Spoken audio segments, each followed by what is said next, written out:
welcome everyone. Welcome to this workshop. Do you hear my voice?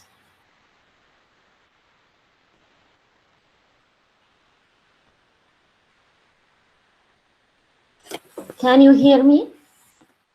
Can you hear me? Hello, Miss Sin. Yes, we can hear you. Thank you, Ms. Aram. Welcome all to this workshop.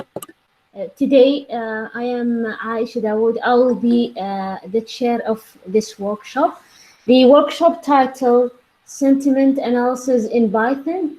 Our speaker, Ms. Aram Afzal, National University of Science and Technology from Islamabad. Welcome, Ms. Aram. We will give a brief intro about our valuable speaker. Aram is an experienced lecturer in the field of data science and machine learning. She has obtained her master's degree in information technology from NUST, Pakistan, and a micromaster in data science and statistics from MIT. Currently, she is working at NUST in Pakistan and attached with many international organizations, including Umdina, Women AI Academy, and Women Who Code. Welcome, Ms. Aram. You can proceed with the workshop, and if you need anything, I'll be with you, inshallah. Thank you, Ms. Aram. Thank you so much for a nice introduction. I will just take a couple of minutes to share the link and set up everything. Meanwhile, if anyone wants to join, they can do that. Or if you have any, where you from, what is, how advanced are you in machine learning or data sciences, you can drop me a message. I will start inshallah within a couple of minutes. Thank you, Ms. Aram. Thank you very much.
I'm just sharing one shareable folder with you. I'm just making it public. Sorry, it was private before that. So we'll start soon.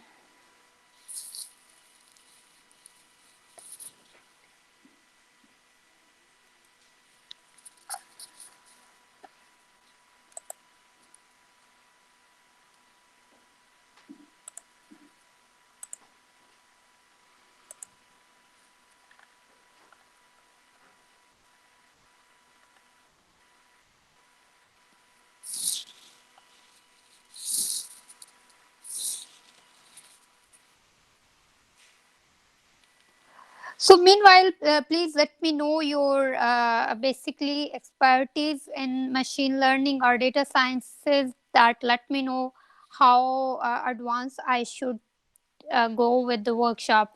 Although I have started with very basic, but if you are already at advanced level, we can make it or take it a little bit advanced level as well.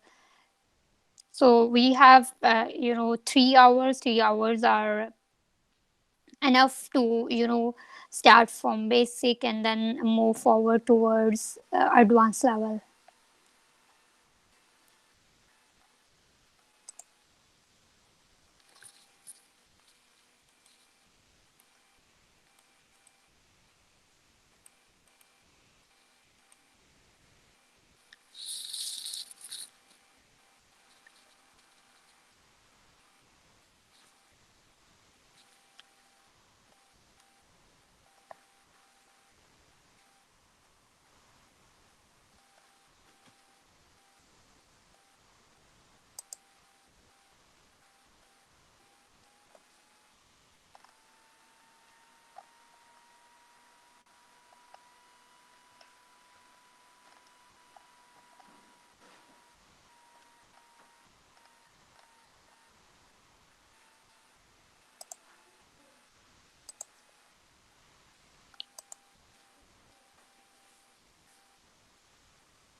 All right.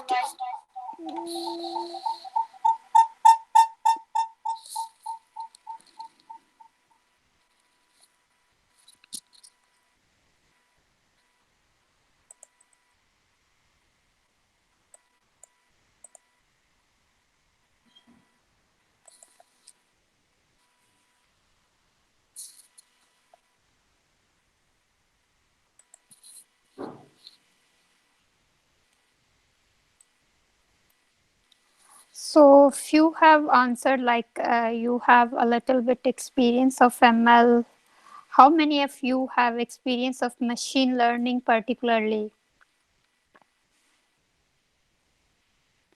And have you ever done sentiment analysis, or do you have any idea about sentiment analysis, what it is, and how uh, what we can say uh, could it could be for any sort of project, or where we can use that, whenever we apply machine learning, it normally uh, we are talking like machine learning is taking place in almost all spheres of life nowadays. So when we say we are going to do like bring machine learning in our daily life, so it means we are basically committing like we are going to uh, bring those practices in into our daily routine. So, sentiment analysis are basically, sentiments like your behavior, or, your feelings about any product, about anything. So, it is not like just to be an object or anything, it could be anything related to a topic, related to opinion, anything. So, today we are going to just basically uh, perform sentiment analysis through machine learning. So machine learning is, you can say, uh, uh, a huge, whatever you can say, a big domain where we have many sub branches like deep learning. Then we have, natural language processing, and on top of that, we have, artificial intelligence as well. So, when we talk about one branch of machine learning, that is natural language processing, and sentiment analysis is basically part of natural language processing. And what is natural language processing? Natural language processing is basically processing natural languages, like human, closer to human languages. So natural language processing is basically process or mechanism of developing application and services that are able to understood by humans, like human would able to understand them. And a practical example of NLP are speech recognition of Google Voice search engine, and then understanding what the content is about, as we are discussing sentiment analysis. So, what are the benefits, or what are good points of machine learning? Why should we use, and why are we using this? So if you see on daily basis, millions of gigabyte of data is being accessed or produced from various internet resources. These could be generic blogs, social media websites, and web pages. So uh, you know uh, what the data is about, whether it is useful, or why, how to make this data set in good format. A few years back, I was doing my masters. One of our basically in one of the instructor uh, shared, like, asked in generic seminar, what is the most expensive things nowadays? So everyone was saying the diamond, gold, or maybe um, Apple products. So he replied, no, data is most expensive thing nowadays, because data is the futuristic tool. Basing upon that, many company will take big decisions. So data is very expensive. We are mining it to take big decisions. uh, uh, for example, there are many organizations which are continuously collecting data set from online resources, as I have mentioned, social media, websites and blogs, and then creating uh, strong algorithm, just mining what these dialogues are about, what are people talking about, what are their sentiments about particular issues. We might, as administrator, our word leader might not able to reach to every person, but they can take many decisions by analyzing those data. So organizations are taking those data sets and then processing it to make better decision. It could be make improvement in services, improvement in product, or improvement in policies as well. So it is being used everywhere at national and international level. So suppose, for example, a person loves traveling, and he or she regular search about the holidays, destinations, and uh, about ticket prices, airline services. So because he or she is so into it, and his and her research count is very high in these domains, so Google is customizing everything through NLP and sending you those basically customized queries. uh, if I don't know whether it has you have experienced it or not. Our devices are also basically uh, processing our speech data set, and customizing it, helping it out to customize the advertisement. For example, that was my experience, and it could be wrong. uh, I was discussing something with my friends about telephone cases. Like, I have my this phone, and I'm going to, you know, I am going to buy a good cover of that mobile phone, and then in few hours I talk to someone else about phone cover, and then other one. So I talk about that maybe 3 to 4 times. And when I opened up my Facebook, uh, there was advertisement about mobile covers, and that was very surprising, because my since my language is not English language, my I was speaking in Urdu language, but phone cover is one keyword. It was picking this cover, and then you know customizingly sending me those covers with these are available with this price range and something like that.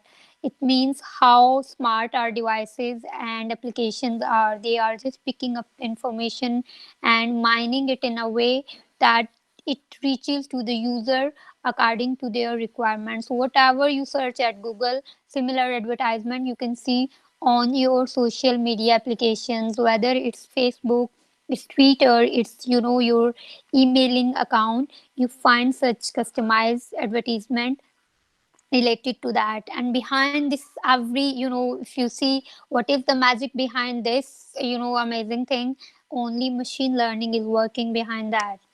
So our engine are implementing these techniques to return us customized content, or whatever we can say, query.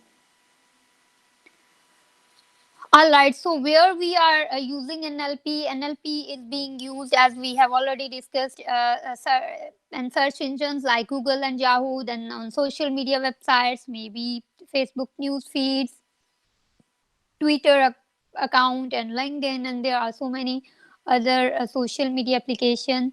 Speech engines like Apple Siri is using that, because it is taking your whatever you speak, it returns you. Whatever you type, it returns you answer. I don't know whether you have played with it.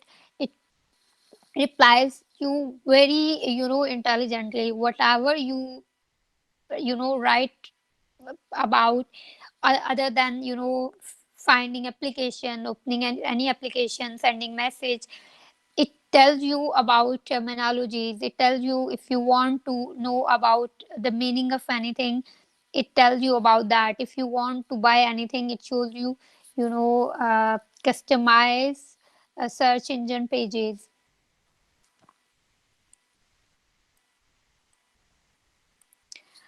All right, and then we have a spam filter, like the Google spam filter, are not only spamming on.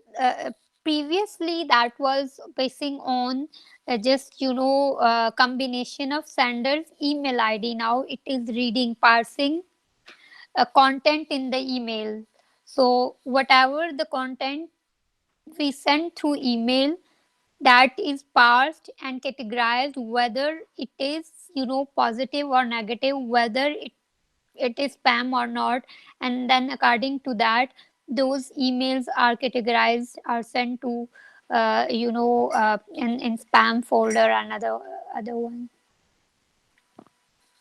Okay, any question up till now? I would like to, I'm talking a lot, I want to take your opinion or your you know uh, experience of such things, or if you have our uh, you know uh, e- applied machine NLP in your domains.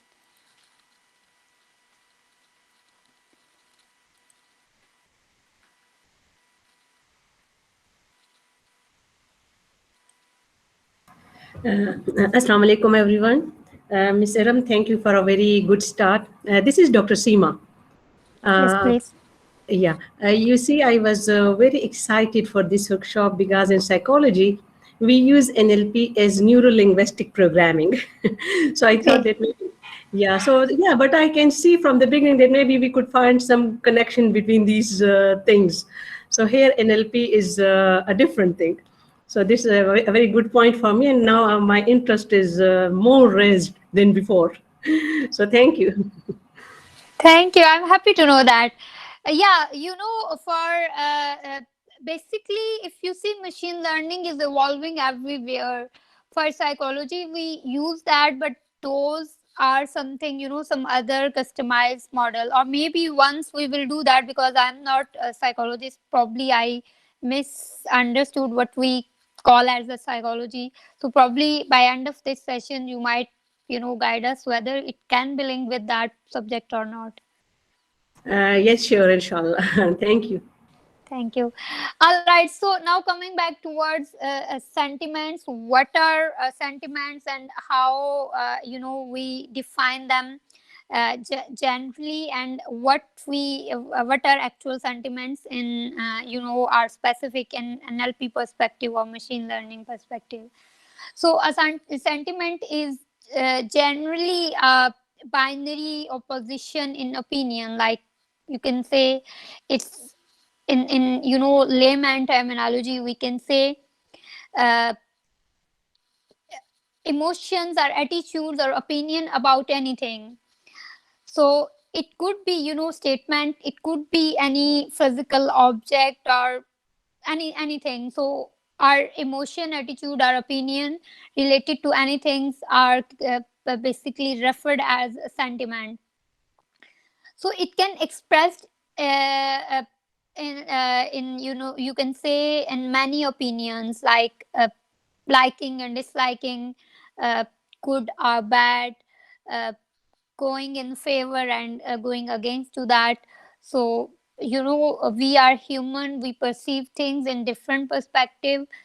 So every person has another view about anything. But when we say a sentiment analysis or sentiment in particular machine learning perspective, since we only design algorithm, we can't reach to human intelligence, and we can't read mind of every person. So we have just categorize those vocabularies, like whether these words are positive or negative. So a few days, basically a few months ago, I work with few international organizations. So I was talking to one of my German friend. She uh, she is CEO of the company, and a little, 50 plus person. So she take care of those words, and people of ethics. And I just called something, it's hot, probably that was the weather. And she just pointed me out that is so negative word, we shouldn't use that. And we, whenever we speak, we don't care of such things. We don't know, like, these ordinary word could be, you know uh, very harsh for other person.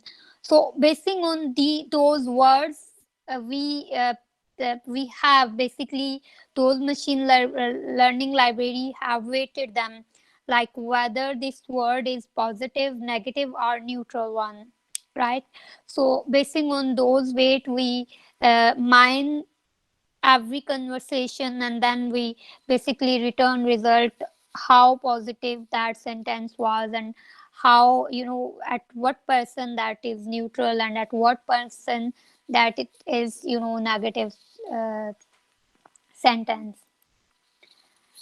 So, for the computational purpose, the computational study of opinion, thoughts, evaluations, interest, views, emotions, subjectivity, along with others that are expressed in text. We have put everything over here. Like, it is not just opinion, it is thinking, it is evaluation, like how you evaluate something. For example, you say good, bad, okay. So what does mean by, if you are saying okay, so is it a neutral response, or is it, positive or negative one? And then interest of people, our interest about anything, their views about particular topics, their emotions, like they were happy, they are not happy, they feel irritated, they are angry on that. Then subjectivity, like how that, we will discuss subjectivity later on as well, along with other objects as well. So whenever we basically express those thing, we can say we are basically, that is, uh, those are sentiments. And what are sentiment analysis? When we analyze those, sentiments, so it involves classifying opinion found in text into categories like positive, negative, or neutral. Sentiment analysis is also known by different name, like opinion mining, appraisal extraction, subjectivity analysis, and other. So if you find something, like if you came across some article that is about opinion mining, so you should know it's related to sentiments, or it is related to extraction of opinion about particular topic about particular issue. All right. So application of sentiment analysis, again, like that, those were application of NLP. Over here we have application of sentiments. How Twitter users attitude may have changed about the elected president of US. This research have done, and this basically, when election was going on, continuous algorithm was basically uh, expressing people's feeling. It was just taking Twitter's data set, and data set from Facebook comments, and just showing the result, how many people are behaving like this, how many people are happy, how many people are not happy, and something like that. Then, is this client's email satisfactory or dissatisfactory? Like, we have, you know many emails from clients, and we want to categorize whether they are satisfied or not about the services or product. Is this product review positive or negative? How people are responding to particular news, like if some news, is being discussed on social media. So what are people's views about that? And then we have a consumer uses these, where we can use that, like how we question to those answers. A consumer uses these to research product and services before a purchase. Like we always, whenever we buy anything online, we always go to review first and then buy that. Production companies can use public opinion to define acceptance of product. Many companies are doing that. One example is Amazon. Amazon is basically ranking their product, basing upon one is click of object, and second is people's opinion about the product. If the product have positive review, it automatically go up to, if we have 15 pages of different items, so it will go in, first few pages are at spotlight, you can say spots. To decide whether to watch a movie or not after going through reviews. The prediction of election outcome based on public opinion, and to measure social media's performance, like how social media is going along with that. So we have basically, for sentiment analysis, we have different terminologies. Opinion owners are the audience. Object is, for example, a movie, because we are talking about the movie. And feature is its story, whether it's comic story, whether it is tragic one, or any other category. Opinion, boring and wasted time, or maybe entertaining. Another one, polarity is negative or positive. So in sentiment analysis, we have two subdomains. One is subjectivity, which we were discussing before, and other one is feature aspect. So whenever we build a model, we basically uh, have our problem statement, which tells us where, at which type of sentiment analysis we are adopting. Like, is it subjectivity problem, or is it a feature based problem? So what is subjectivity and what is feature based problem, we will uh, see over here. So subjectivity is when you express any opinion that describe people's feeling towards specific topic. For example, taste of mango is good. That is subjectivity. And objectivity is color of mango is yellow. And for feature extraction is something when we identify something on feature. For example, we can say the person is very intelligent, or that person has short tempered. I never try to talk to him or her, because I already know if this person is short tempered or whatever, or this person is very kind. I always look upon him or her for uh, taking guideline or something like that. So here I have put one example. For example, I want to buy some mobile phone, and I am just checking about, I'm just trying to extract the features. So it could be its voice, camera, sound, or maybe memory specification or whatever. So when we extract particular feature from data, that calls feature extraction technique or identification technique. All right, so we have basically architecture. How we basically what is architecture of that complete model? How we do that? So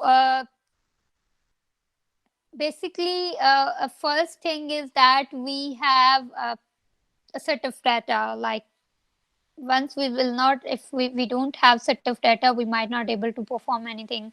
So once we have data, we train our data basing upon available features. Like, we train data, how many negative and positive reviews are there. So once positive and negative views are extracted, then we apply machine learning classifier. That is advanced, you can say, topic when we create a predictor or classifier which could perform this thing automatically. For example, we can't download uh, people's opinion about a topic every day and then write a code and then respond whether these are negative or positive. That will take a lot of time, like downloading data, then cleaning it, and then making prediction, and then go back to this loop again and again. That is tedious task. So why not to make one model over here, and then we can use this model. We just have to inject our data set. Our system will automatically predict whether our what our opinion about particular you can say topic. So we will do classifier as well, which will classify uh, our positive and negative post basing on the data set we'll inject, and this is called uh, feature extraction as well, or in other words sentiment analysis, if we have subjectivity and objectivity.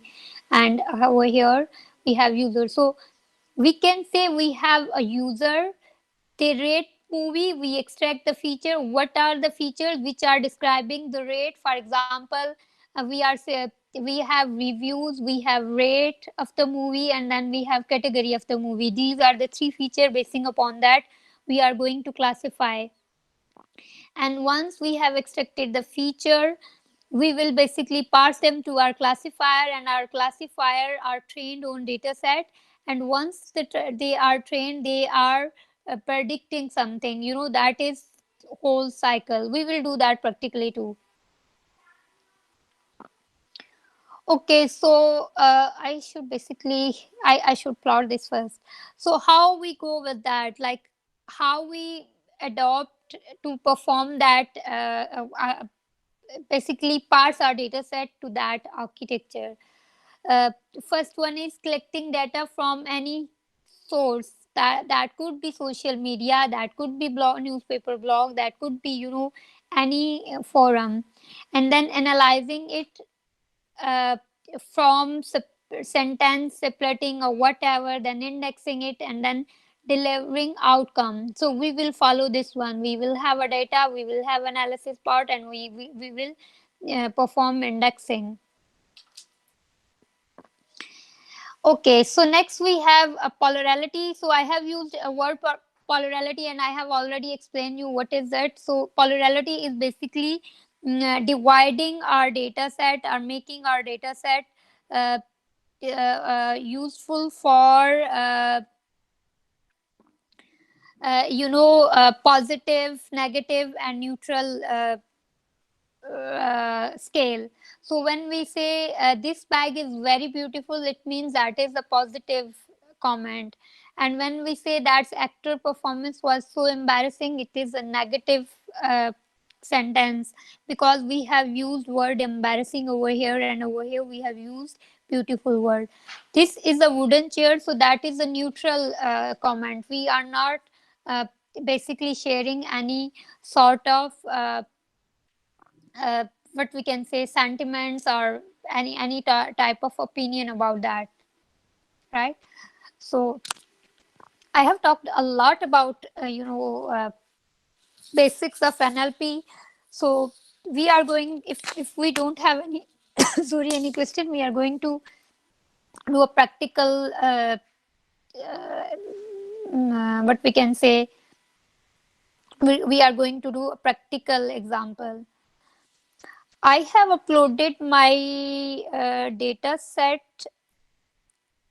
but that unfortunately could not be sent in a folder. So I am going to share a few links with you.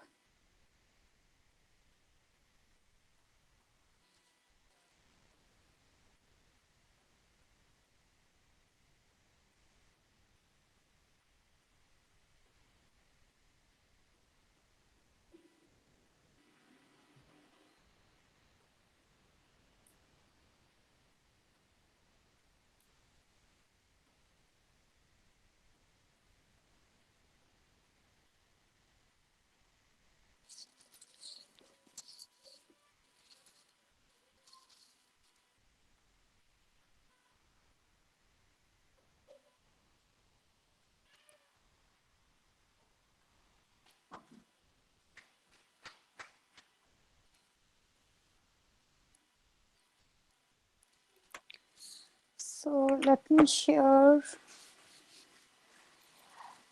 Please open this. Download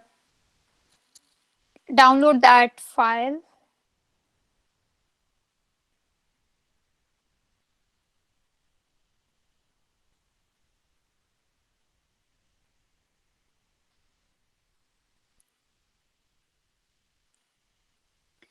Meanwhile, if you have any question, please do ask.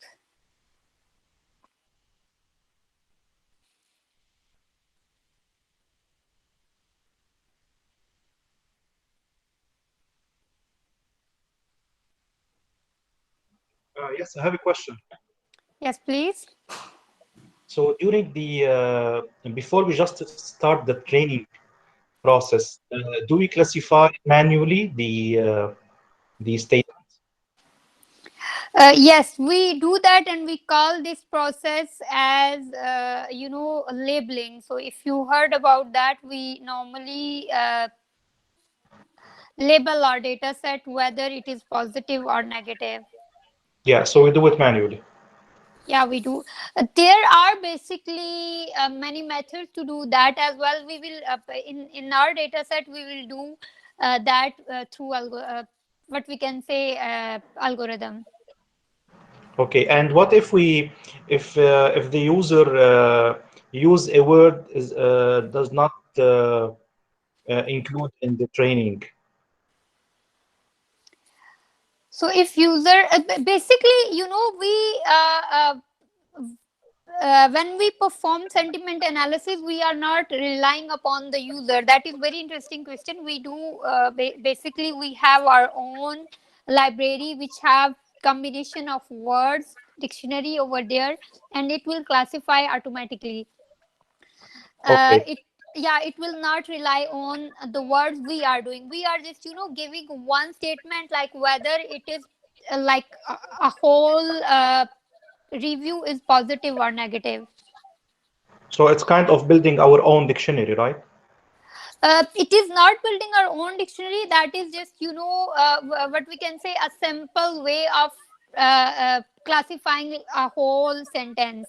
But whenever we perform sentiment analysis or create polarity, it doesn't take our suggestion. By like if I say this word is for example I am saying the actor's performance was so embarrassing, I am polarizing it as a positive sentence and I have done mistake, but it will return it negative because it will compare it with the dictionary it has with the weight, like it will count. That will be removed because we will remove keywords. That was and so will removed over here. We will have three word: actor, performance, and embarrass. So it will check weight of factor, weight of performance, and weight of embarrassing. So weight of embarrassing is higher than actor and performance. Actor is neutral word, performance is positive word. So it will classify it as a negative sentence, but not 100% negative. It could be something like you can say 60% or 70% negative. Oh, okay.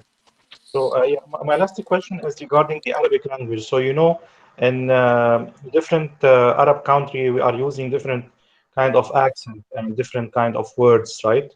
So Yes.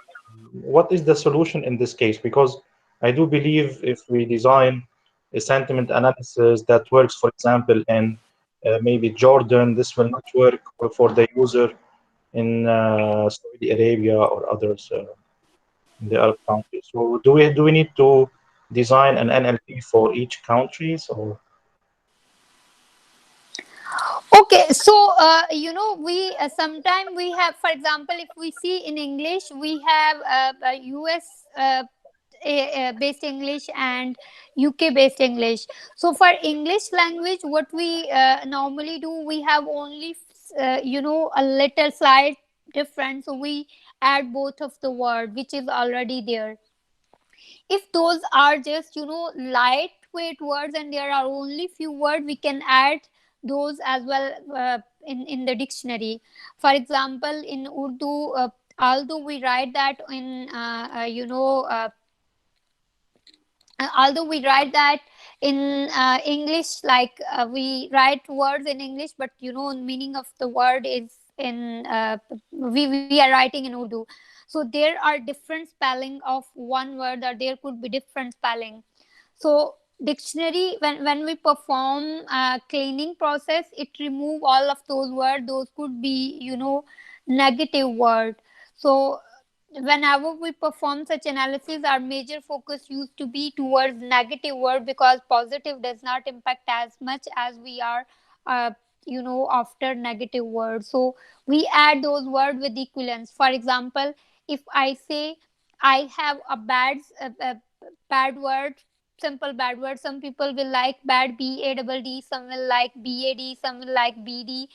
So I will identify this is the pad and then equivalent with all those options. So it, whatever the word would be, it will categorize them or weight them equally. So same case with Arabic language as well. For example, if there are few words which are different at different countries, we can group them in one word. Or if they have different meaning, then obviously we need to have our own wholly solely dictionary, where we need to create vocabulary, and we would have to add every word over there. As per my knowledge, for every, I guess, more than 100 language, Google has already created dictionary, and Arabic is one of them. We have already dictionary of Arabic. But if you feel there are different words which can't, which are not added to those automated dictionaries, you can pick up that dictionary and you can modify that. Does that make sense?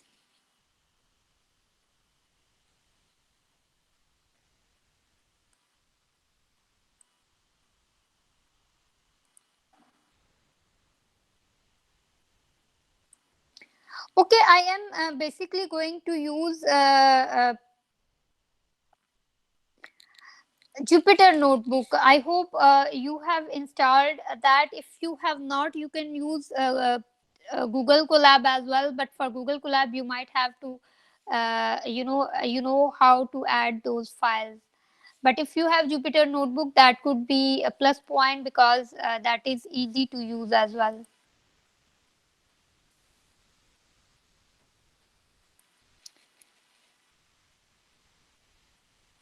So you have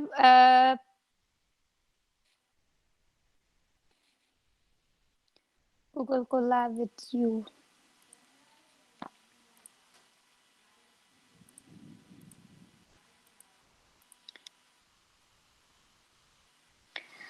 I have shared one data set with you. You should have that data set. I will share my code after this activity, right?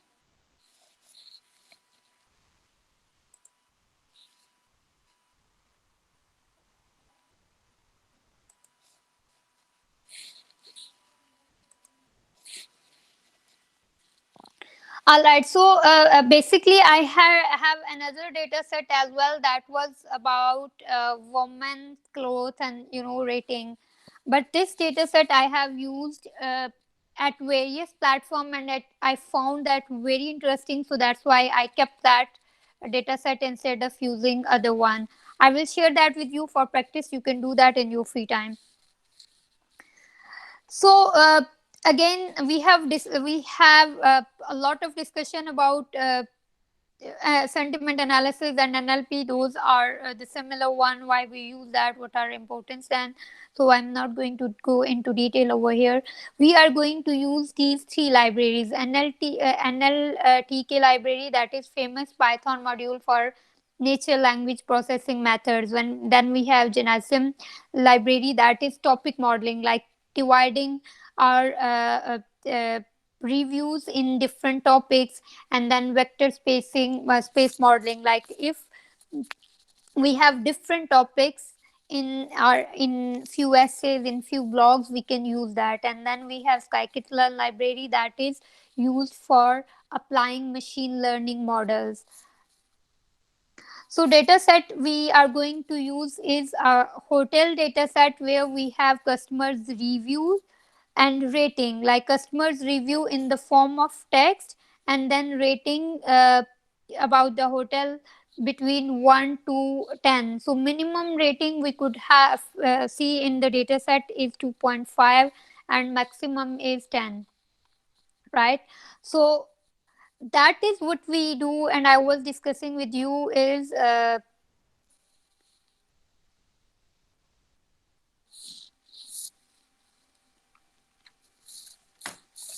sorry, give me a minute please.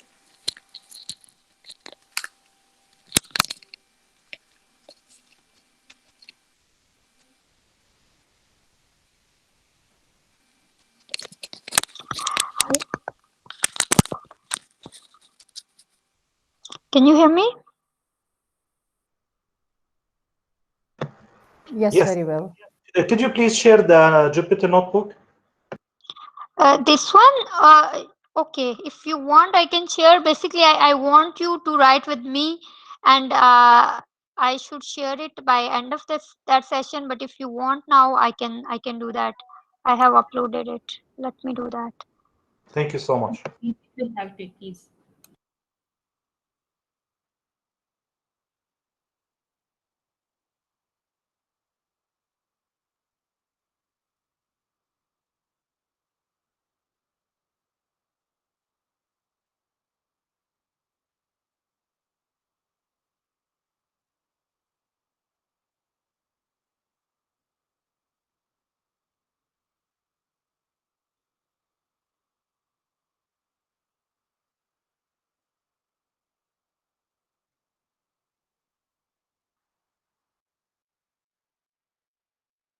Alright, I have shared this file with you. You can download that if you want to do.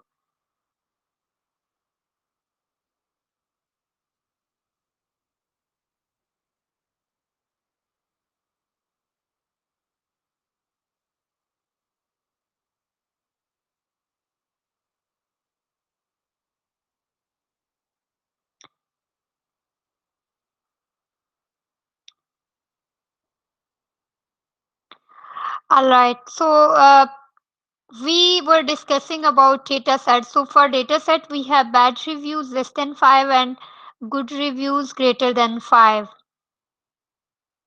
So the very first step is downloading data.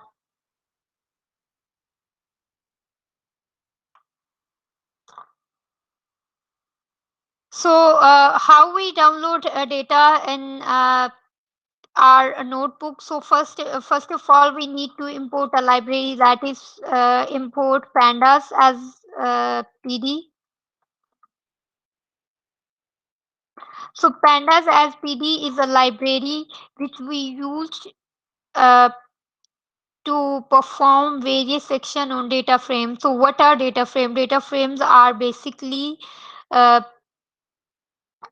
tables, are data files which we use to process data, or process perform various kind of procedures or algorithms.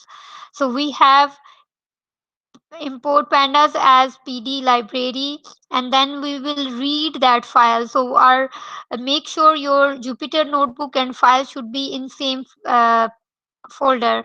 So I am going to create a data frame, that is df is equal to uh, pd dot pd, like this instance from pandas, pd dot csv underscore read function. So this function is used to read uh, a csv file. So we have hotel review file, so we will copy that file name and put up over here.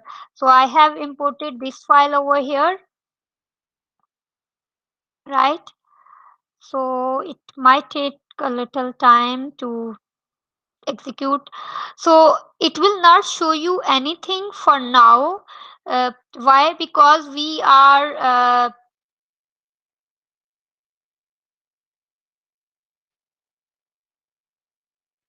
pandas doesn't have csv underscore read. It's sorry, it's read underscore csv. right? So it will not show me anything uh, for now, because I have just downloaded it. I have not printed anything. So if I want to see what is in my data frame, I need to print that. So I will write over here print.head. That is again a function inside Panda that used to check top 5 values in our data set. So in our data set, these are top 5 values: hotel address, additional number of scoring, review date, arrange average score, hotel name, reviewer's nationality,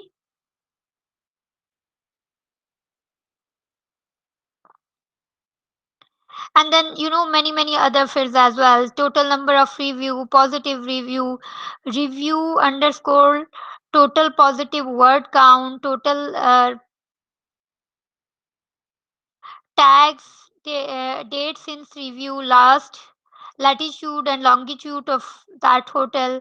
So if you see in this data sheet, I have many columns. So if I want to see many columns, I can simply write df dot columns. So df dot columns will return uh, basically name of all columns in that file. So we have these columns: hotel address, additional number of scoring, review date, average score, hotel name, reviewer's nationality, negative review, review total, negative word count, and so many. But I might not need all of them, right? So I will keep only those reviews which are relevant, just to decrease size of file. And second thing is that we those features are not important for this activity. So we will basically keep only negative reviews and positive reviews. So we have negative review and we have positive review, but I want to keep them in one column instead of creating keeping them separately. I want to keep both of them in similar column. So I will create another column that name would be review, and I will add both of the column into one. So if you see over here, I have created a data frame called our review underscore df. Then I have joined positive and negative reviews, and then I have basically scored the rate, like this rating is at moment.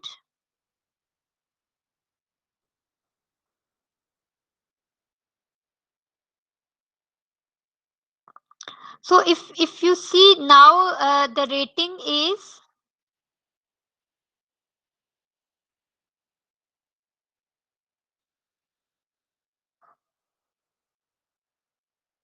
let me keep just two columns so that I can move.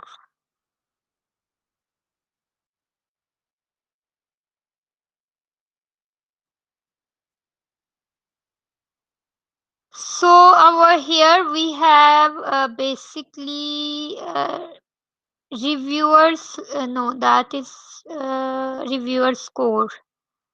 So we will have one column that is reviewer score. So score are 2.9, 7.5, and so on. So it starts from 2 uh, till it goes till 10.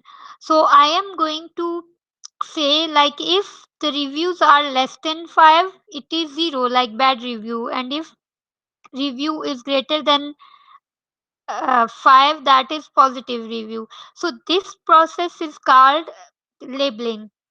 One thing is that I should read whole review and then manually tag it whether it is positive or negative. And the other one is we are just picking up something that is rating. So if they have made some rating uh, greater than 5, that is positive, so it will be 1. So over here what I have done is that I have created another column that is bad review, and what value it will contain. It will have review score, and then I have applied a lambda function. It says the value will be a 1 if it is less than 0, otherwise less than 5, otherwise it would be 0. Does that make sense?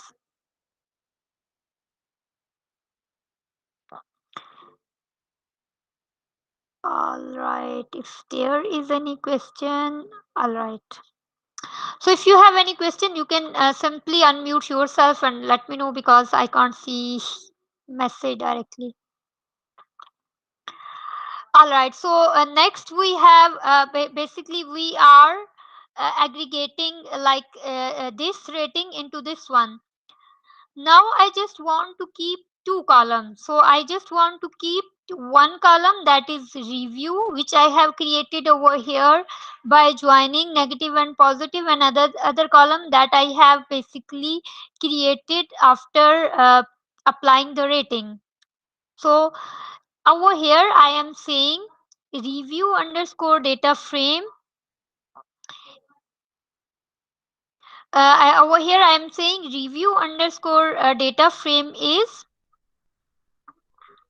equal to review column, this one, and is bad review column, that one. So I just want to keep two columns only. I don't need rest of the column because I am going to perform sentiment analysis basing on these reviews and this label,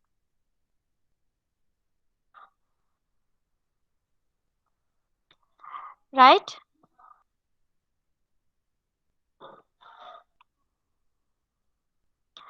So now I'm going to basically run this code all together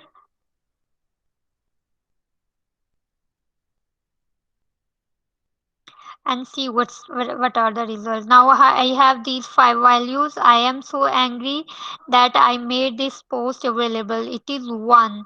So in my case, 1 is negative review. No negative, no real complaint, that is 0. It means it is positive. Rooms are nice, but for elderly it is bit difficult. So I have tagged it as a 0, but I don't know whether it is positive or negative. We will see that after our, after this whole activity.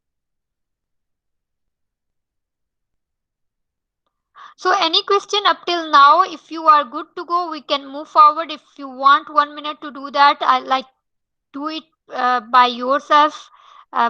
We can do we can wait as well.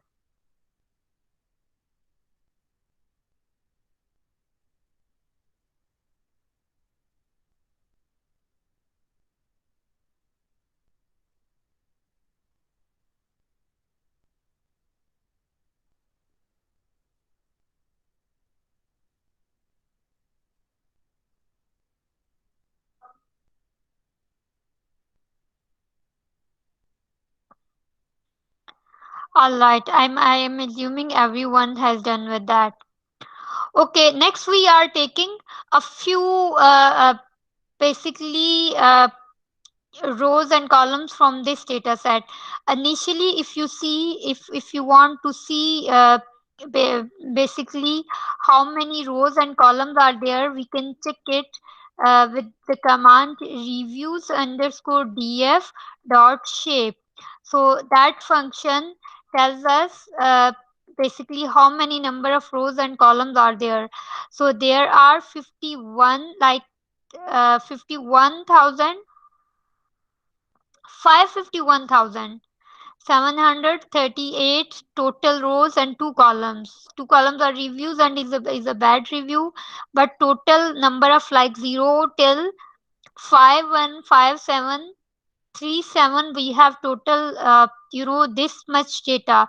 So it will take a lot of time to make to build a model, to process everything.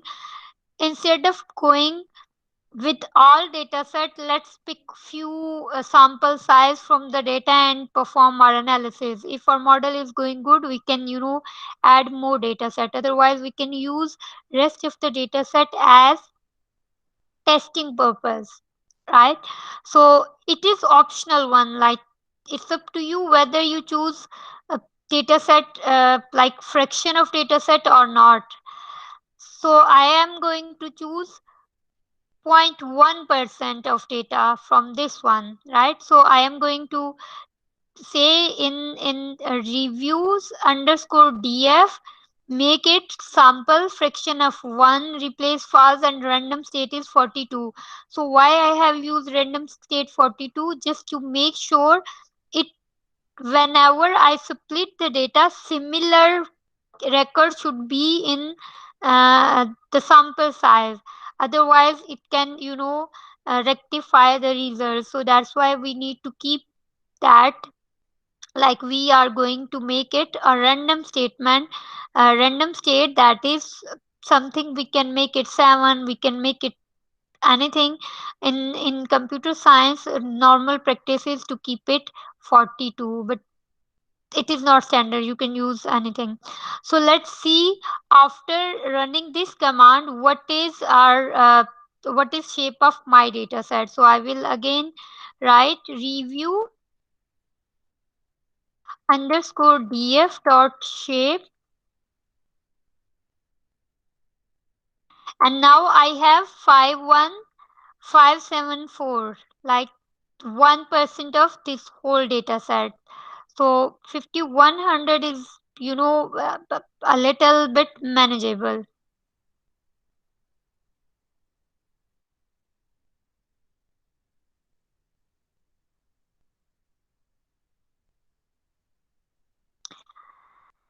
Alright, so next we are going to clean data. Now we have our data set. We are good to go with this data set to perform our analysis. So next in review, we have basically while the data was being prepared. So an empty space was left for negative cases, and empty space is left for positive spaces as well. For example, uh, I was the customer. I have rated the hotel, but I haven't written any comment about the hotel, right? So this space would be empty. Like there will be few values which are what you can say have null values or empty cells. But when we perform data analysis, we remove those null values or deal them by filling values or other methods. So over here we are going to use basically no negative and no positive, which means these words doesn't have any weight in the word in the dictionary, but that will help us in filling the missing value. If I fill missing value maybe with no or yes, then I might not able to make or justify it in a way like it is positive word or negative word. So what I'm going to do over here is that, for example, my data frame name is reviews underscore df. Review is name of the column,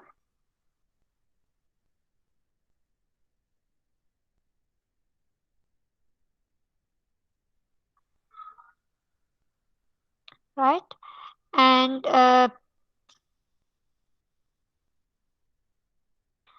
now I am going to say like review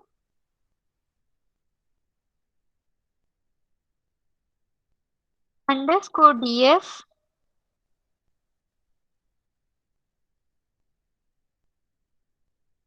that apply is a function, and lambda is also a function that is used instead of if else, right? So I'm going to say lambda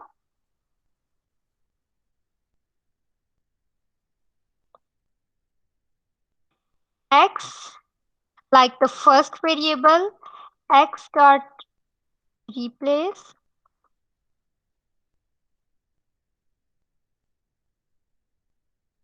no negative,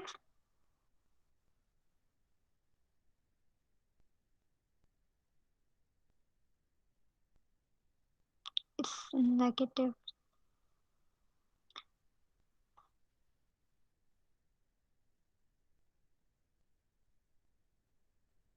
And dot replace,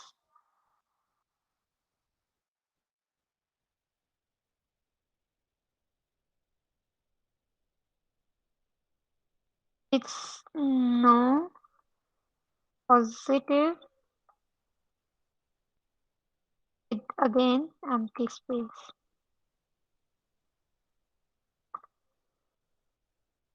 right? So in this way we are dealing no negative and no positive words.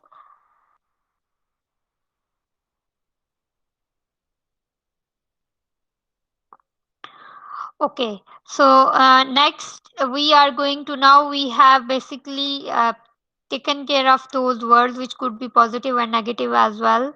So now we are going to towards next step, that is cleaning the data set. So to clean the data set, up till now we are, whatever we are doing, we were doing in uh, using this library, that is import pandas as pd. Now we are going to use this library that we discussed at first, nltk library. So if we want to basically clean the data, further apply natural language processing method, we need to install that library.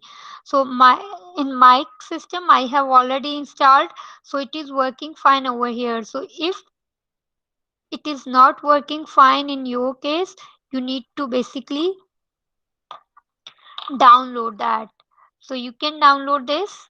I'm not going to download because at my system it is working fine and it will take less than 2 minutes.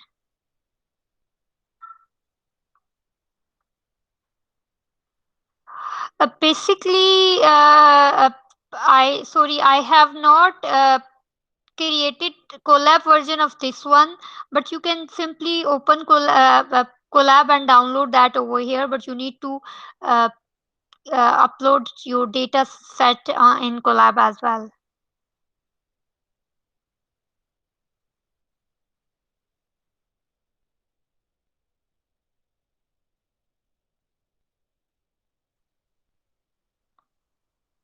So you can download this one. So once you will download this one, then we need to call these libraries just like pandas as pd. So over here I have called this function like from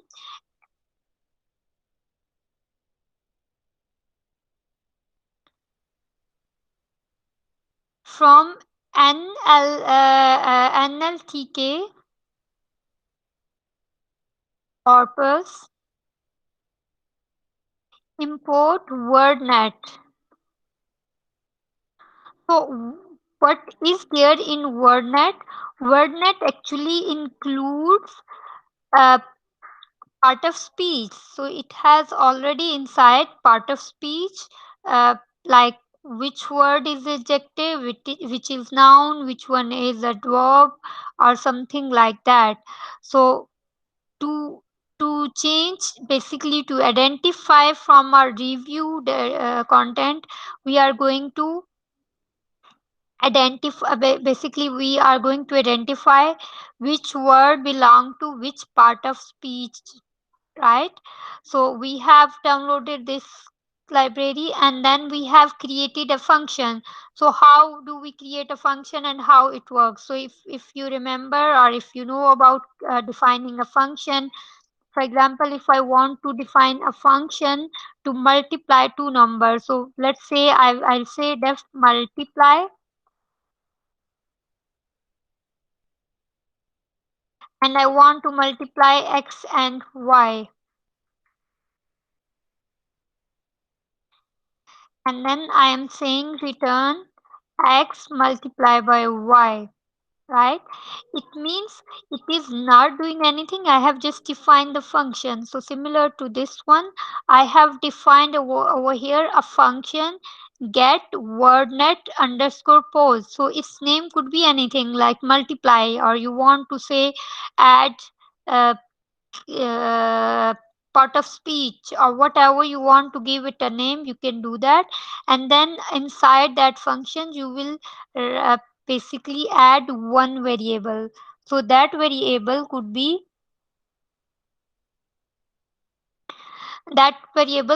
anything, like it could be x as well.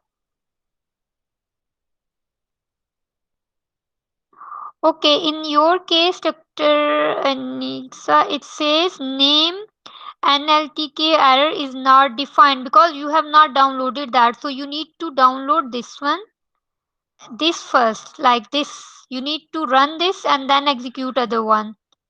Have you executed this one or not?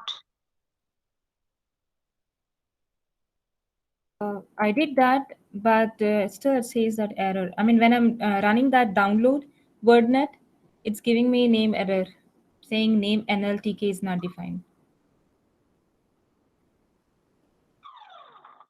So if you remove this wordnet inside, so just write that uh, NLTK, that Sorry, download. sorry to interrupt. I think NLTK, I'm not sure if it was imported. Maybe you can try check if NLTK itself is imported. Uh, Yep, yeah, I you can import NLTK as well if you have already installed that.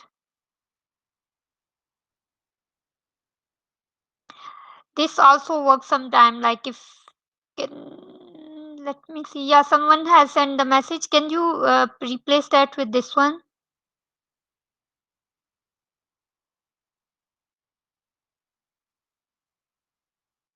Great.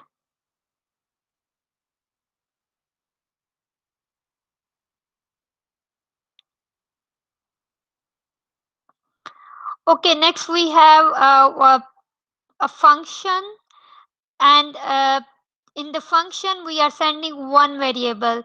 So let's say we are saying uh, I am going to write another function. For example, I am saying I am identifying a grade. So if I say marks, let's say grade, and over here I am writing marks,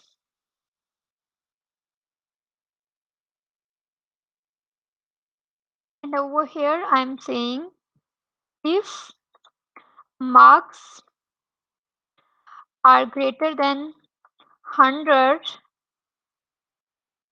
print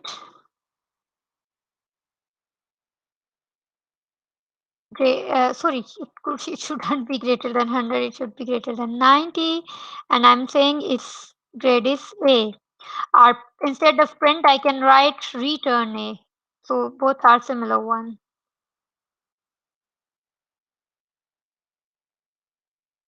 And then I am saying elif. Elif is basically multiple if else. Marks are greater than 80, return E. And then I am saying again one elif, marks are greater than 50, return C.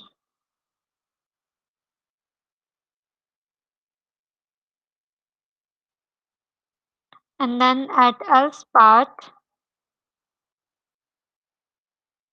return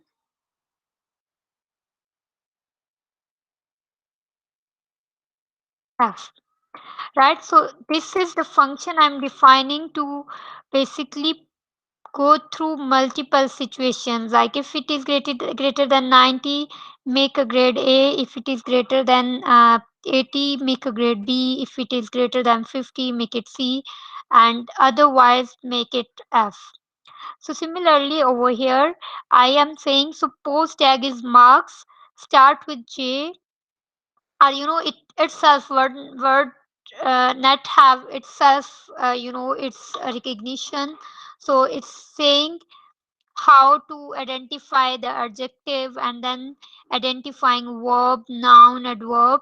Otherwise, make it a noun. Like if these four condition is not fulfilling, make it noun, right? So that's the function we have defined to make a part of speech. So now I have just defined the function, it is not doing anything. So next I am going to import a string, because review is a string. So if you know about different data types, so we have numeric data type, and in numeric we have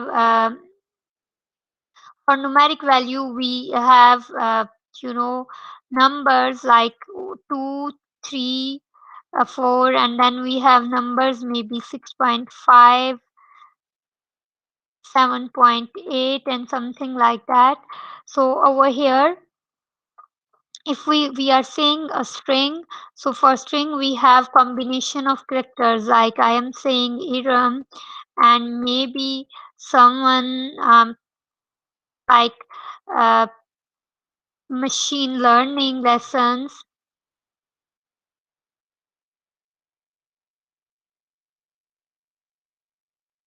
something like that. So if we are uh, storing these kind of values, so these kind of values are basically string. So we are going to import string if we have to perform something on our review. And then we have from NLTK we have imported post tag, right? And then from again NLTK we have imported stop words. What are stop word? We will basically check this as well.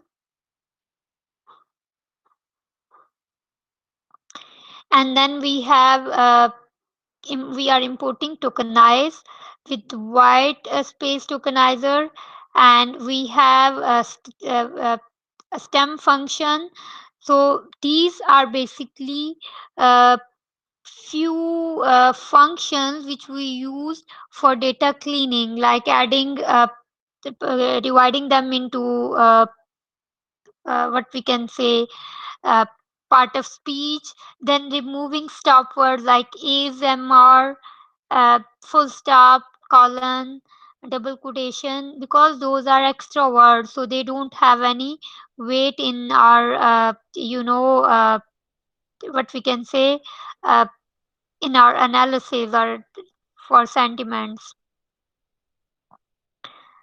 And then we have tokenizing is dividing words into various uh,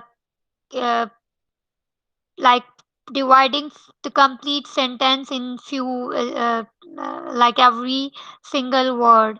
And stemming is bringing that word back to its original what we can say original root. For example, if we are saying, if we say sleeping, so it will change that to sleep. If we are say doing, to do, uh, sleepy, or some word which we use with uh, adverbs or other adjectives, so it change them into back to their normal stem. So now we will use over here for I have basically added one example over here as well. Like if I'm saying text is equal to we are doing NLP first time, so text underscore lower word dot strip string punctuation for word in this split everyone. So it is basically changing every single word into basically single what we can say uh, in tokenization form, like every word have a, a separate string. Any confusion over here? So these are basically just uh, import of libraries. We are importing libraries only.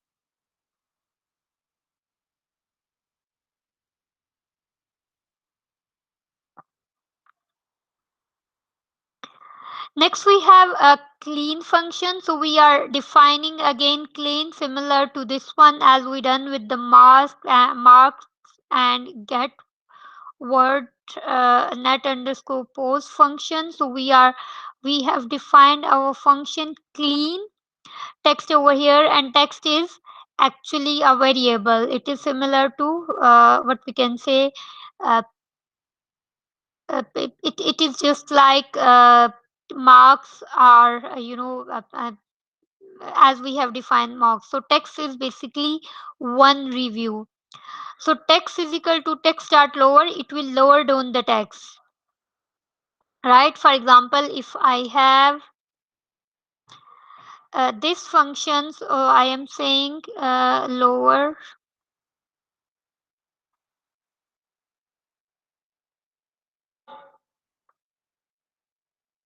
lowercase is equal to text underscore one.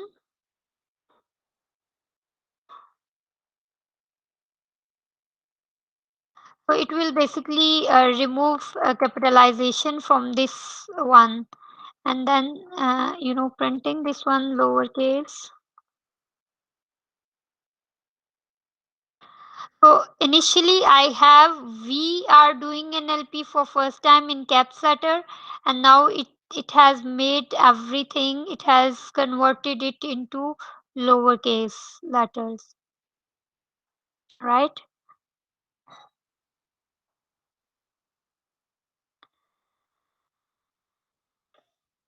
Okay, so we have we are going to make this text, bring that in lowercase format. Then we are going to make basically tokenize each word. If we have lengthy string like lengthy review, so we are making chunks of that. So strip, through strip we make chunk of the text. And then we have uh, remove words that contain numbers. So if we have anything, for example, over here I have one as a number first, or maybe we have, sometime we write a, a few numbers in numeric format, not in English, for example 09, and sometimes we add phone numbers or maybe marks or something like that. So in sentiment analysis we remove those numeric values. So to remove numeric number, we are using words for word in the text, like for every single word in that text, in that the whole sentence, if not any is digit for C in the word. So that is basically a loop that is making sure there shouldn't be any digit. If there is, it will remove that. And then we are removing stop words using English. Stop words are is, am, are, the, are. So those are stop words. So X for X, like every single character in that text, if X is not stopped, so make sure like there is no stop word in that text. Then remove empty token. Like we have already created the token over here. I have one empty token over here because I have created one extra space.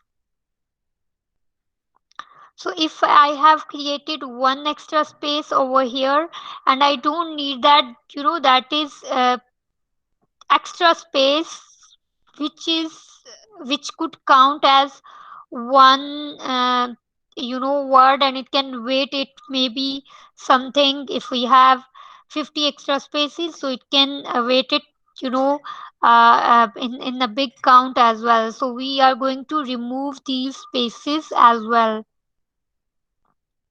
So my this basically line of code is removing all the spaces. Like we are saying, if length of the text is greater than 0, just keep that. If it is 0, remove it. So length is equal to 0 mean it is empty space.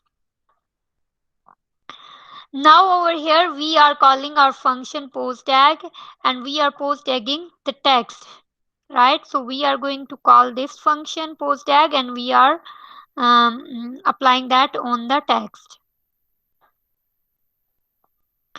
Then we are lemmatizing the text. So lemmatize, you already know. Lemmatize is a function or a method in an NLTK where we bring that every single word into its root. And after doing all, we are joining our text and returning text. Like performing all these activities, we are returning our text. So just think about this one. So over here we are saying marks, we are tracking everything. If the anything, any situation matches, then return that result. Similar over here, after doing everything, we are joining our text back to its original position because we have tokenized it, and then we are returning our basically text as txt. So again we have just define that function, we have not applied it, just like this one. So if I want to apply that function, what I need to do over here, for example, if I need to apply multiply, what I need to do over here is that I need to call that function. So how to call that function? Basically I will add a variable, maybe z over here,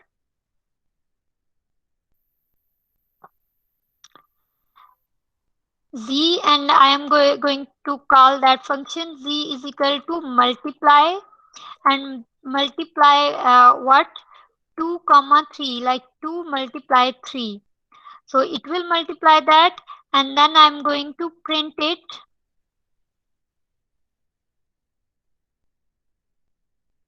So now it is saying 6. If I change the variable, maybe I want 6 comma 3, so it will make it 18. Right? In similar fashion, we have defined function, we are going to call that over here. So over here I am saying review underscore df, review clean, that is again name of my variable, and I'm saying actual text review, this column. Let me show you again. So my column is review underscore df dot head.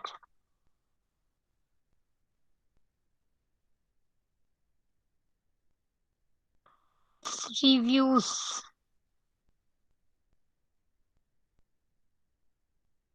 right? So currently my I have these columns review and is bad, because I have defined that function, I have not applied. Now I have applied them, and let's see the results.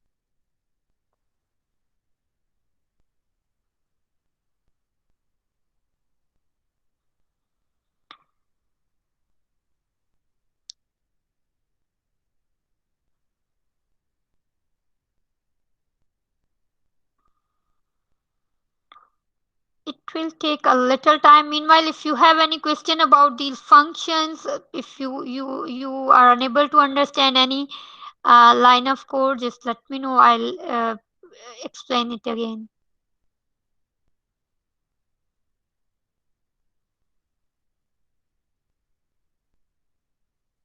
Okay, Lupna, you have any question? Please go ahead.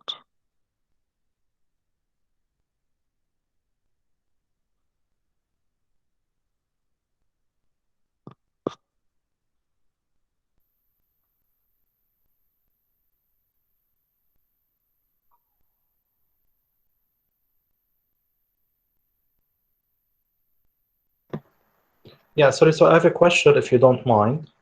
Yes, please. So now we are analyzing the text that we just train our model from the data set that we get for the hot reservation. So my question is, if we have the sentiment, like the picture, like the emojis. Yes. So, what do you recommend if we have such types of data? So basically, initially that was difficult because we used to convert those sentiment into text equivalent, like every single emotion have it equivalent lexicon value. Like if we have, if you see, nowadays we have multiple kind of smileys. Like even for smile we have uh, you know 3 4 different icons, and for laugh we have 3 4 different icons, so every icon have a weight. So we convert that according to those weights, and then bring that into analysis. And second thing is that for natural language processing, there are also libraries. Those are basically deep learning libraries. So in through deep learning basically functions, we can analyze them very well. For example, we have uh, object detection libraries, we have image processing deep learning libraries, and they are doing really well to basically uh, categorize those emotions, like those images. I hope that makes it clear. Yeah, thank you, thank you. Initially we used to do that manually, like over here, I have add the label by using this lambda function. Otherwise we do that manually. We read every single review and then assign it a label, whether it is positive or negative, just to make a classifier. uh, Over here we are using, we have used just a method that could be wrong as well. All right, so now I have a review clean column as well over here. So if you see over here, I have would have appreciated a shop in the hotel. So it has dropped have a in the, and even hotel as well. No, hotel is there. Hotel is main word. So it has removed stop words and keywords as well, because we don't need to do them. If we keep those words, they don't have any weight in our lexicon, or what we call it, library. But when we got the highest feature, it always shows us those words like the and something like that. Okay, I have add a little bit explanation of the function which we used above, like lowercase. What does mean by that? Tokenizing, removing uses words, is the stop words, part of speech, tagging, and lematize. Okay, so now we are done with data cleaning. So this process is called data cleaning. Like we are removing extra word, we are removing extra spaces, we are removing uh, digital digits from the text. Now our text is clean. Next, we are going to do feature engineering. So in our machine learning projects, we do feature engineering as well. So what is it? Basically feature engineering is uh, applying few other methods on data set to have other perspective of data also, like bringing out, if you heard about data word bringing words frequency, like how many time one word have been used in this in one review and overall in whole document. Like if it is positive number, how many time it have been used, and then making uh, uh, uh, documentation or documents, like bringing similar word in one cluster, and so that bunch of word will be treated together. So in feature engineering, we will basically perform sentiment analysis. That is, most important part, and the other one would be like finding frequencies, something like that. So we have sentiment analyzer function again in NLTK library, and we call this sentiment radar. And from that we basically call sentiment intensity analyzer.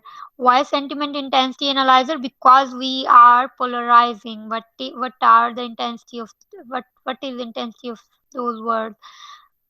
And I have not created that library. That library is already built in NLTK. I'm using default library. I'm not adding my, the word of my choices over here. So I have uh, called this library. That is just like, importing pandas as PD or downloading NLTK.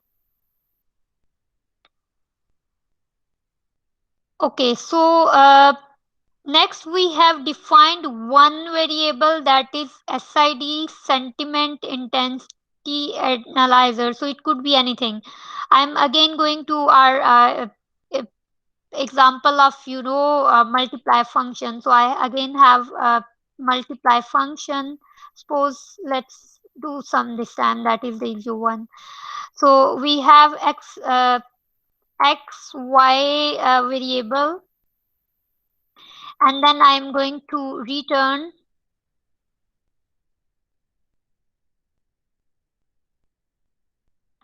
x plus y, return the function. So when I will execute it, nothing will happen.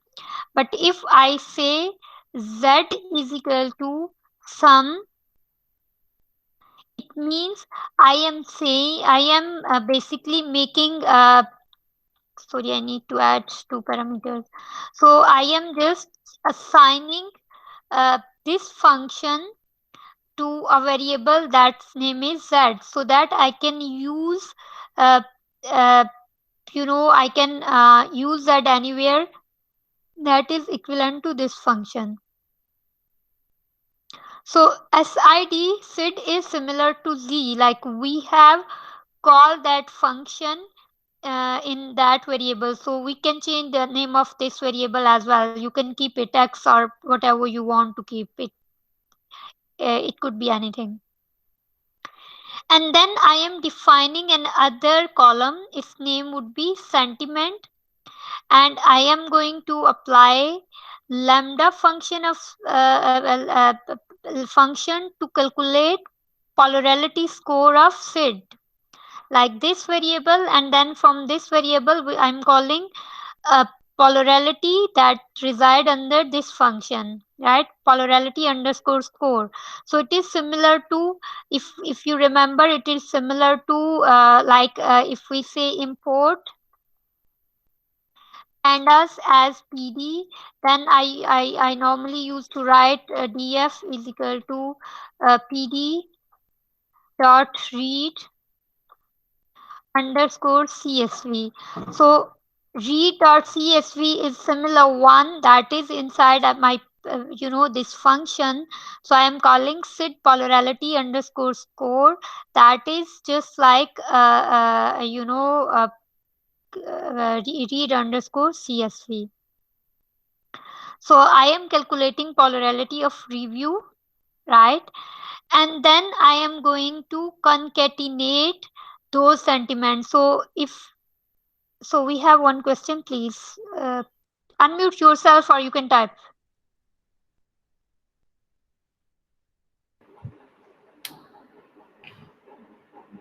Hi, Irum. Am I audible?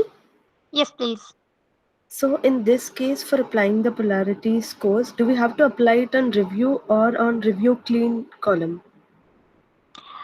I am going to apply that on review column, not review clean column for some reason. But you are right, that is very intelligent question. We should apply that on review clean. Okay, yeah. Yeah.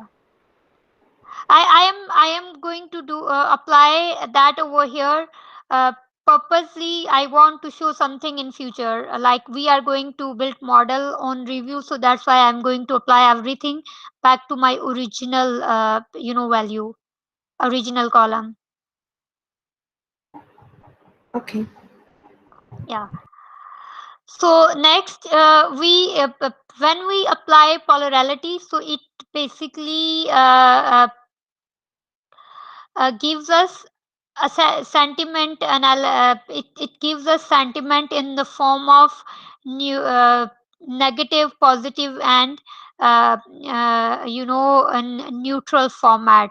So I am going to join those series all together, and making it as a separate column, maybe the negative one, neutral one, and the positive one, and compound. So over here I will execute this line of code, and my result would be these one. So before it takes too much time, I'm going to explain you a little bit. So this sentence basically have a point zero 0.04 negative words, point 0.6 neutral words, and point 0.3 positive words, and compound polarity or compound value is 0.9925. So if something is positive, it means the compound value is basically pointing towards positive sentiment. I You see, I have not applied anything is bad over here. So zero label is showing positive, as I have already told you, like the value greater than 5 would be 0. It means it is positive review. And point 0.9 is also saying it is positive one, right? So my next review is no tissue paper box was presented at the room. So someone has written negative review but rated it above 5. So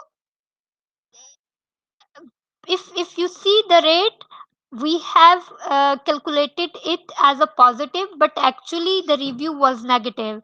So if I make my, if I train my model on these label, it will basically create false or anomalous result, because I am saying negative to positive one, which is actually negative, and my classifier will think this one is a positive review because I have make it 0, that is a positive.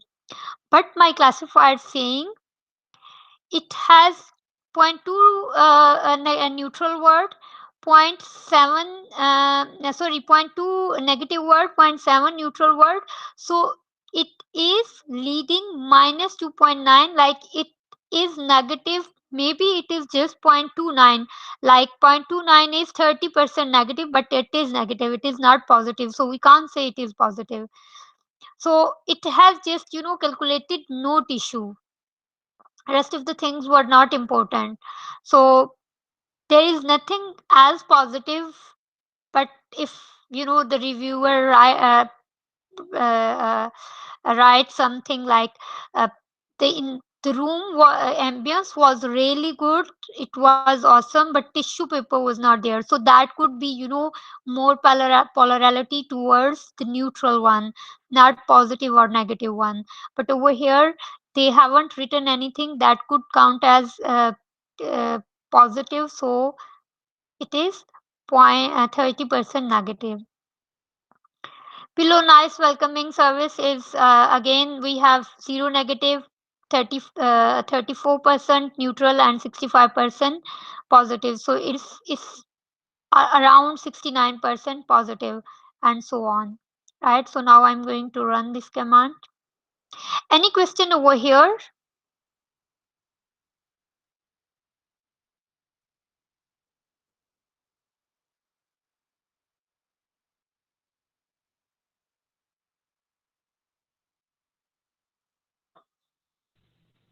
If time permits, can you please explain the above cell once again?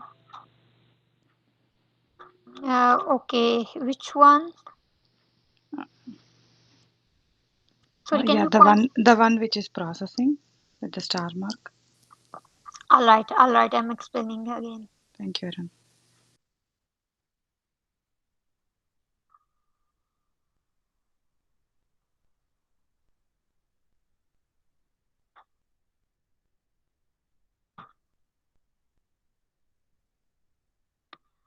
All right, so basically over here we have a sentiment widor, that is a library, sentiment library in NLTK, which divide our reviews into positive, negative, and neutral, basically polarity. So polarity is actually the weightage of words, like it calculate them. For example, would, have, or neutral word. So would and have has weight value in the dictionary, so it will calculate them, like would and have and shop and hotel have 60% weightage in the library. And appreciated is a positive word, but it has highest value. It has more weight in positive in the dictionary. So appreciate might have 30 or 40% value. So it has calculated that in this way. And again, for negative, uh, would word could be considered as negative, because when you uh, say would, it is asking something. So when you are asking or questioning something, it would be just like uh, acquiring. So it is taking this one as a negative, right? Anything else you want me to clarify as well? No, Arun, you are clear. Thank you. Thank you. All right, so we have few questions as well. uh, Miss Mariam is asking, can we have 10-minute break? Sorry, I couldn't read that. So we can have definitely. Mr. Usman Halil is saying we are defining the function and we call it later anywhere in the code with Z only, and it would return the answer of any two parameters provided, any two digits. So in that case, df will give us the data frame. Usman, are you asking, or you are explaining? You are explaining it to really well. So if you want me to clarify that, I can do that. Can you hear me? Yes, please. Yeah. No, no. There were a few questions from few people, so I was just trying to explain. That's it. Thank you very much. All right, thank you so much. So do you want 10-minute break, or we should continue? Sorry, that was 16 minutes before. I couldn't read a message before. Ms. Sinam, if I could interrupt, is it possible you can provide us with the notes? Provide us with notes. Sorry, I couldn't get which notes. Like the course that you're writing in the Jupyter. So, is there any process, or have you ever? I mean, have you compiled these codes so that you can just send it to us, and then later on, if you want to apply, we can do that.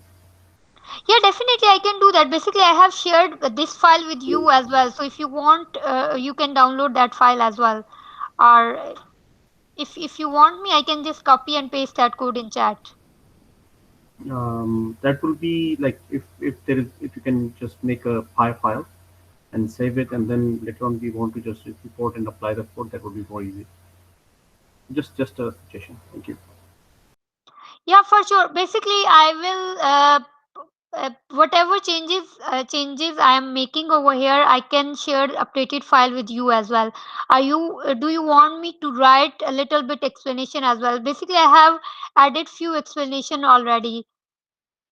Or if you want to make it more, you want me to write more about that, I can do as well. No, no, that would be, I guess, sufficient.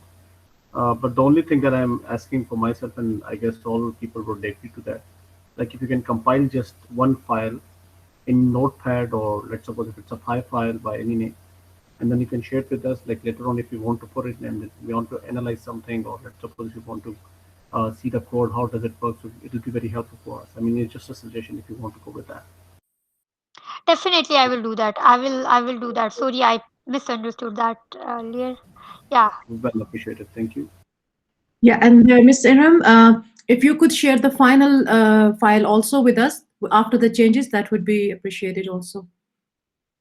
Sure, I will do that too. Okay, so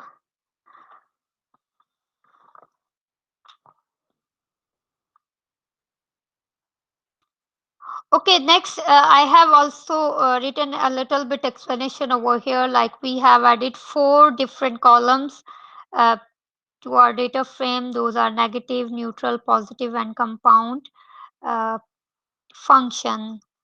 And what does mean by that? I have already explained you. I am going to just conclude it with one single sentence.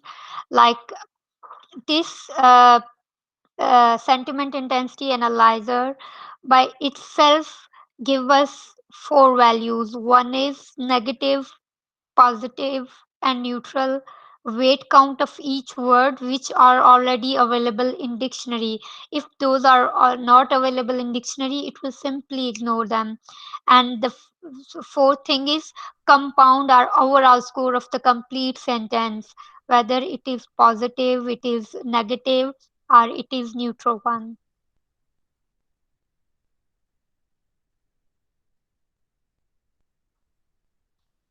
Okay, so next sometime we need to basically count number of characters and number of words uh, of each uh, review. It is not case all it is not required in all scenarios, but sometime uh, we just check upon like how many how many words were of five characters, how many words of three characters, how many words were just counting the numbers. So these are helpful when we basically prepare the dictionaries, but in our case those were not required. I have just added them just to define a new thing, or we can have this option as well. So we are defining another you know uh, a column. We are creating another column, and on the similar review column we are going to apply lambda function and counting length of the characters. Like we are saying x and length of x. And then for word we are again applying a lambda function, length of x, splitting it into the actual review or actual length of sentence into words. So it is similar to the strip one, as we have created the vector. So if you see in strips we have used split function. So this will return two more columns, like there would be two more column after compound. Those would be uh, NB characters, like a number of characters and number of words. Okay, I am unable to.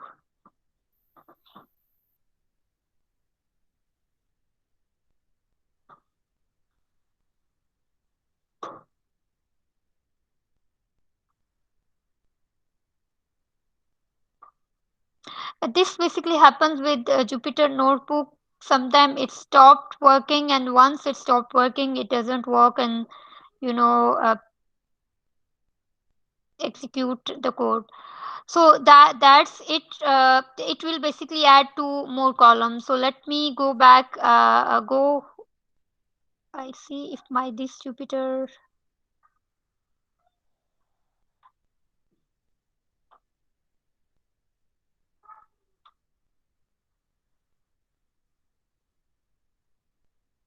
is working now.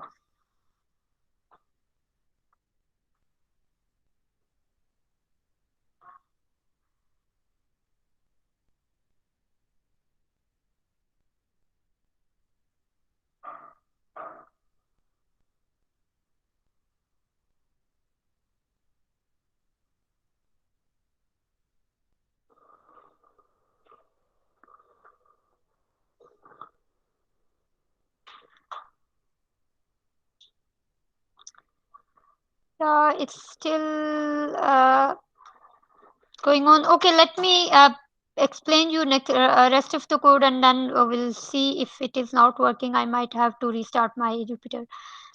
So next we have basically the other library. If you remember, I told you we are going to discuss three library. First one is NLTK, second one is Jansum. So Jansum library modeling are, for vector space modeling. Uh, it is used for natural language processing and other analysis as well. So if you have not installed this library, you need to install it, like mark of exclamation pip install Jensen, or if you have already installed, you just need to import it.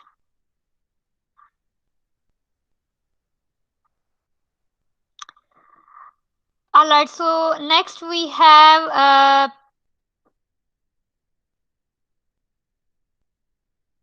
I just want to show you, working example of code. Otherwise, there is no use. So I am struggling with.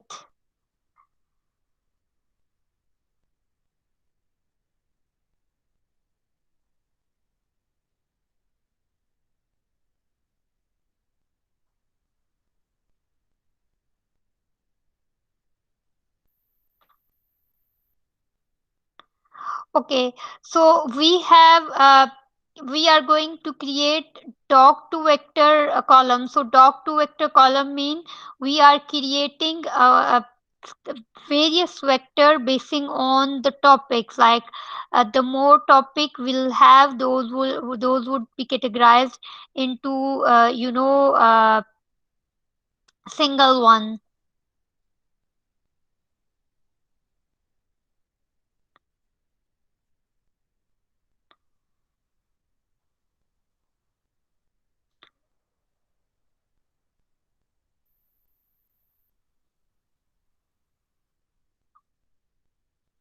So I have imported from Gensim test.util common text. So common text is utils, or you can say already built-in library, already built-in function in this Gensim, and we are going to call that just to apply similar method on our data set.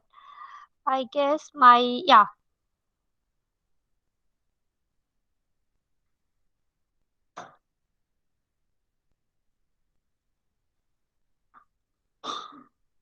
Okay, I have counted it, but I have not created a data frame over here. So I need to have a data frame just to check how many.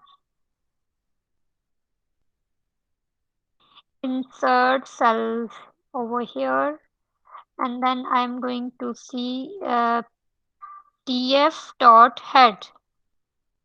That's just to check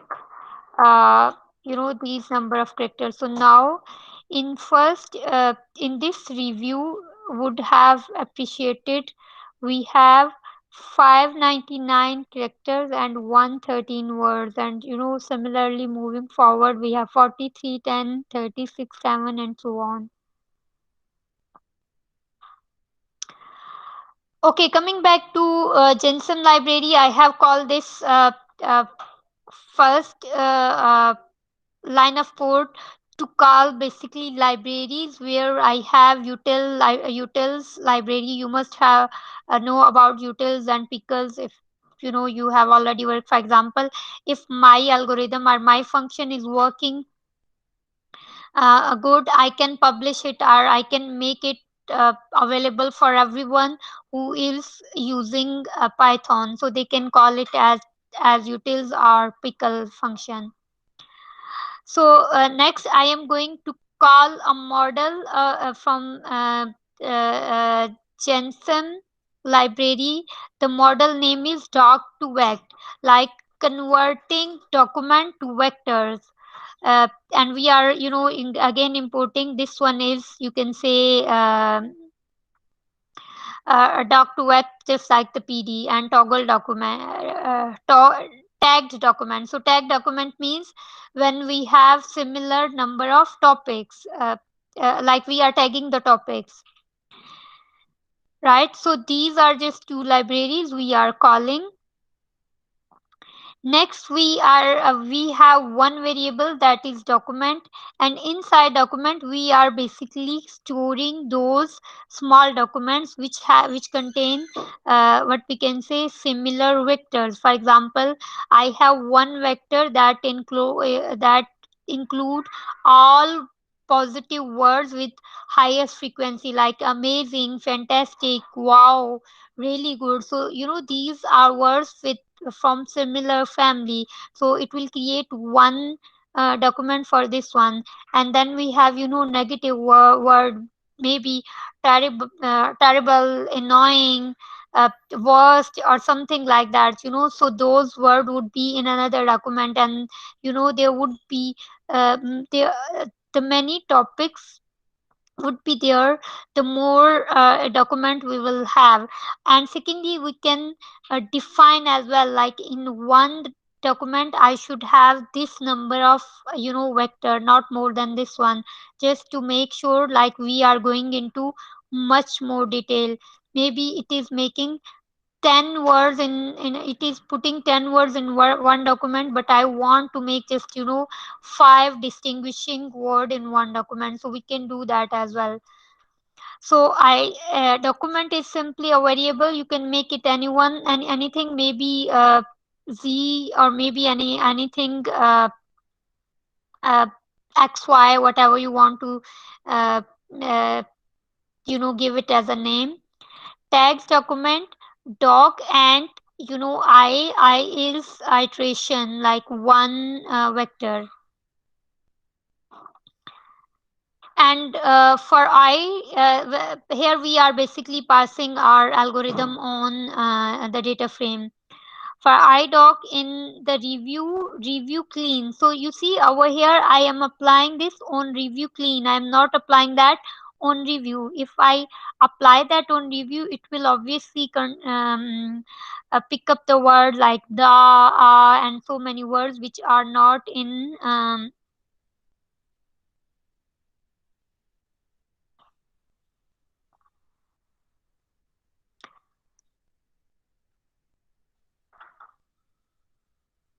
that sorry, I started reading your messages.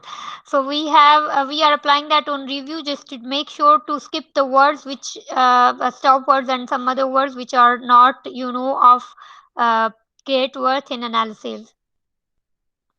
And then we are applying similar split function that splits each and every sentence. So we are using this for function that is uh, parsing each and every single review. If I don't apply for function over here, so it will just pick one review at a time, and I would have to do 51,000 review manually. So instead of doing that, I have applied for function, so it is doing automatically.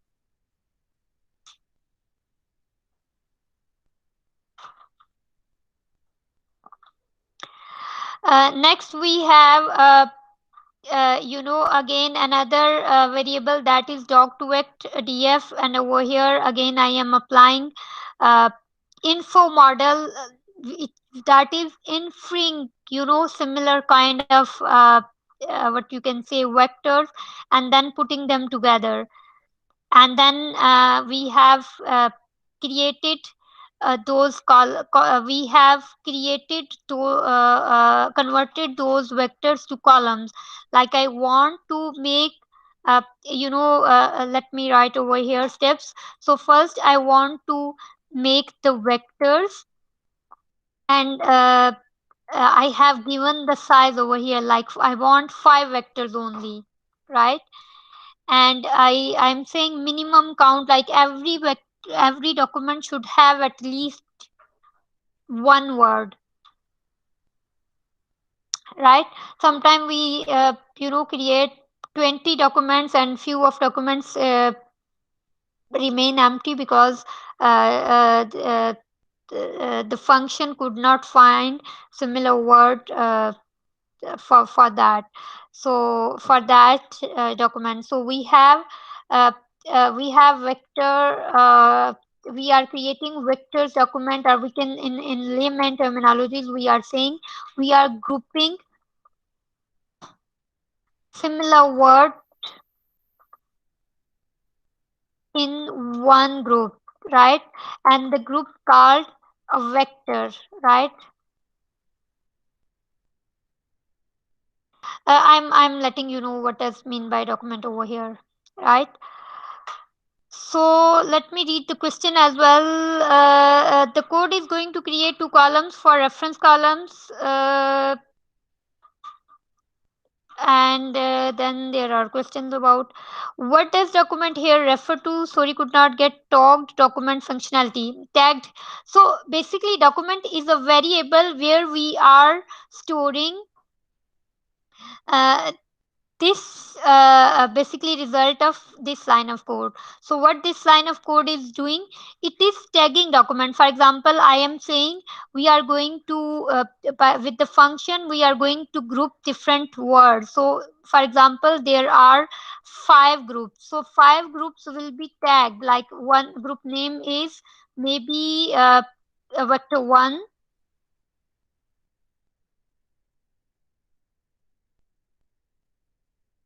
and group 2, vector 2 and 3. So vector 1 is, tagging of documents. So it is just letting us know how many groups we are going to make, and in each group which kind of words or topic would we will save. And documents over here is a variable we can make it give it x, y, or anything. And then over here we are training, like train a doc2 model with a text data. So if you know about machine learning methods, so this means we are basically creating our model, and over here we are basically converting those. Now we have created those vectors. Now we are saying these vectors should be represented as a column, like column 1, 2 and 3, just like negative and positive and compound and nb underscore character and nb underscore word. I hope that makes sense.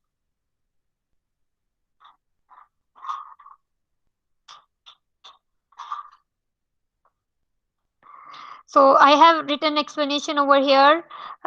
Interesting is what's interesting is that similar word will have similar representative vector, right? So because in sentiment analysis, every single word have different weight. Like on top level we have positive, negative and neutral, and then internally we have weight of the words. Like good has less weight, excellent have more weight, and excited have more weight. So those are positive word with more weight than just good.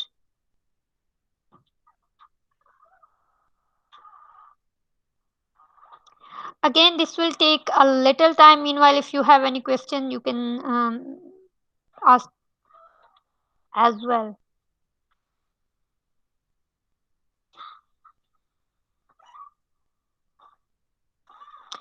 And I hope you are not getting bored. It is a little bit lengthy, workshop.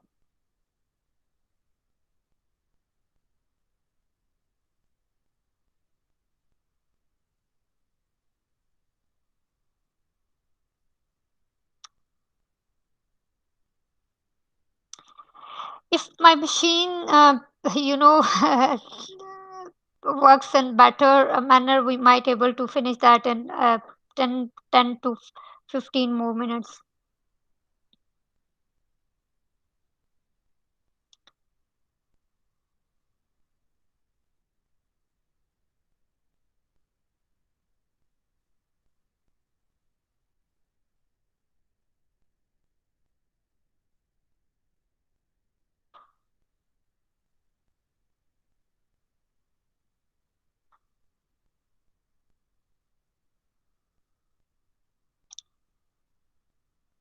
This has not shown me any result. Probably I have changed the name.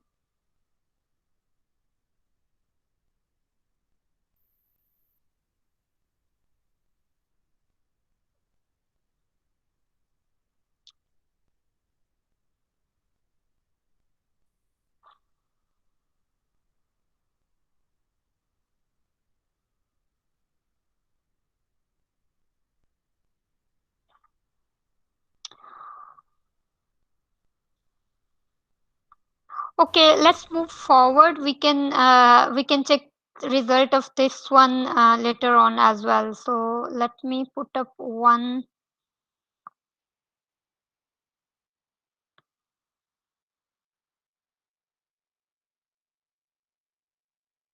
this will be executed, we can see the values. Okay, so next we are going to basically add term frequency and inverse term frequency. So what does mean by term frequency? So term frequency uh, is basically, you can say, term we use or is the function we use to count how many time, like frequency of particular terms, like how many time has been appeared in the document, and how many time one word have been shown in one document.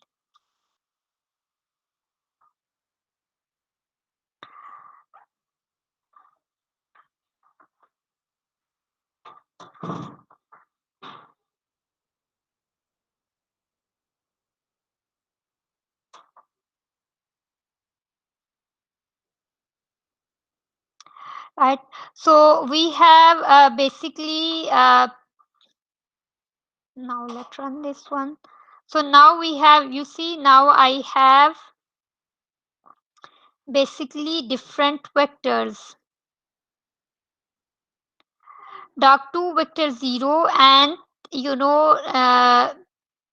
the total words with their frequencies, then document 2, document 3, and so on. So we have a few documents over here along with the words frequency, or number of times the word have appeared in particular document, or how many words are belonging to this document, this particular document. So again, we have a feature extraction text TF IDF factorization function inside Skylearn library. So that is our third library which we were discussing initially. For example, first one was NLTK, then Gensum, and then SkyKit. So SkyKit is basically accessed with this term, like whenever we use a Skyline, so it means we are using that library. So TF IDF again is a variable. We can make it 1, 2, 3 or whatever, and we are calling this function TF IDF factorization, and we are saying count minimum number as a 10. So we can make it up to like how many we want to check the frequency of how many similar words. So we are using 10 as a 10 as a sample. So next we are storing the result of this frequency, or basically applying that, we are applying that limit on clean data set, and then converting that into array, right?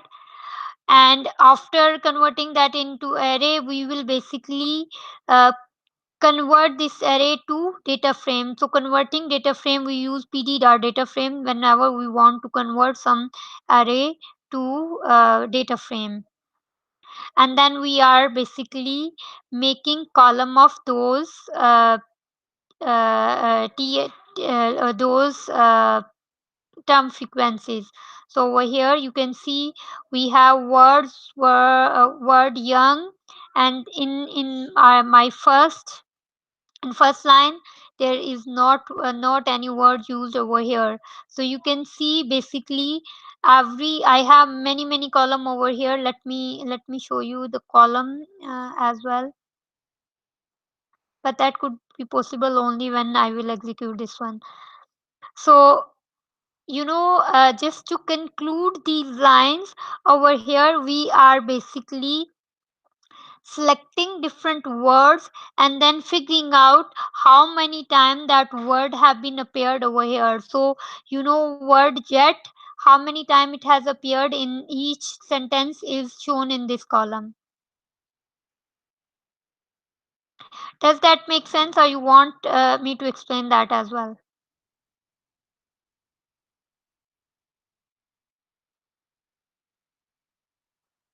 So I have written explanation over here. TF computes the classic number of items, number of times a word appears in the text, and IDF computes the relative importance of that word, which that depends how many texts the word can be found, like uh,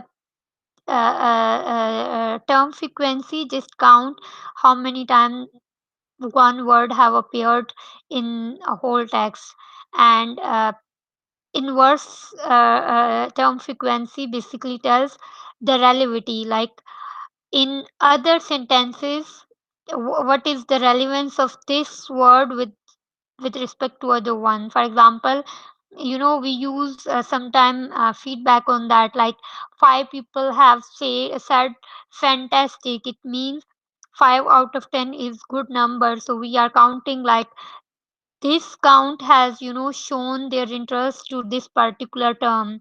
So similarly, IDF is just look up is used just to look upon how many time are uh, uh, what is the relevance of this particular word throughout the text. So next we will again check the we will go back to the reviews and check how many word are there. So these are the words. Let me check again columns. So initially we had just two columns. Let's see how many columns are there now.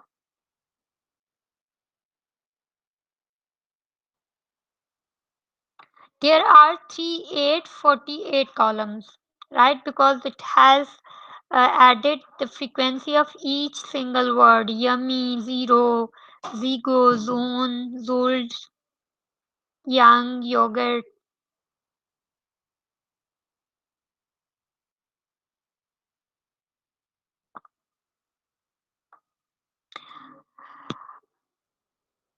All right, any confusion over here? So we have already done with our data engineering. So data engineering is, bringing inside full information from existing data sets. So from you have seen from single column, we have created more than 3000 columns.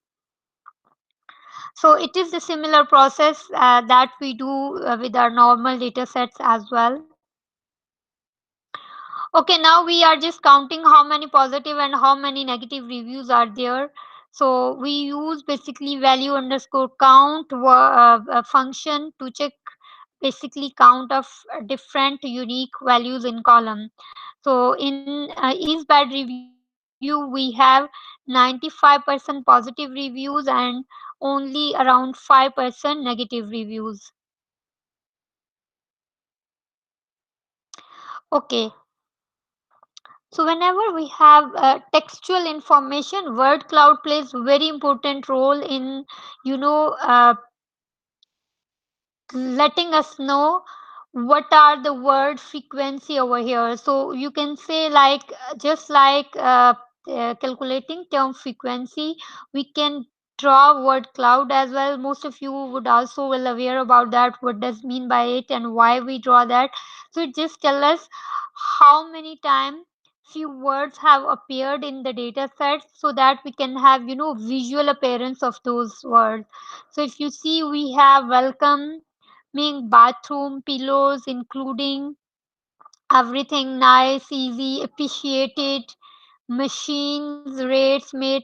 So this can give us an overall view before doing anything. So we can plot a word cloud even before processing our data set, so that we can improve these services. So from this data set we can analyze, like, bathroom and rooms are basically more important services, while you uh, basically a lot hotels or resort for for anyone. So you should keep pay attention on these two functionalities. And then water instead of food, you can't see any food item over here even a single time. It means the people are more focusing on hygiene than eating items of food, right? So how we draw the word cloud? I have basically I need to import word cloud library. If you have not installed it, you need to install that, and similar way pip install word cloud. And then we are importing matplotlib, that is another library that used to be normally installed in our system by default, and we call it as you know we can call it with import matplotlib.pyplot as plt. Again, we have defined a function. Just keep the example of marks, grade, and sum multiply function. So we have our data is equal to, we will define over here what is data. Data title, word cloud is equal to cloud, background color is white, maximum word should be 22, font size is 40, scale is 3, random state is 40. Like, we should place only those words which were selected at one. Then we have figure size. Over here we are generating from data. So data is our review column. Then we have figure size is 20 by 20. We don't have any access. If title, we can add basically title as well if we are adding title. So font size should be 20, and it should be adjusted with 2.3 inches from top, like it should not be plotted over here. So we have not added title over here. So plot that I am show word cloud plot dot show, so that the plt, these are basically matplotlib function to show word cloud and show a graph.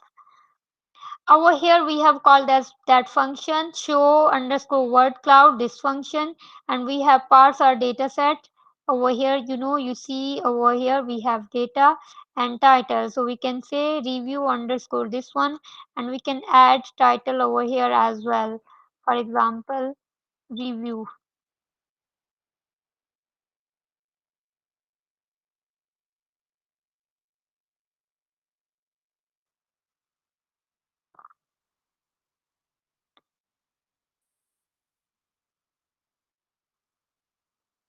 So you see over here we have review, and we have chosen this value from this one from top to 2.3 distance from top till here. Any question on word cloud? Then we'll move forward.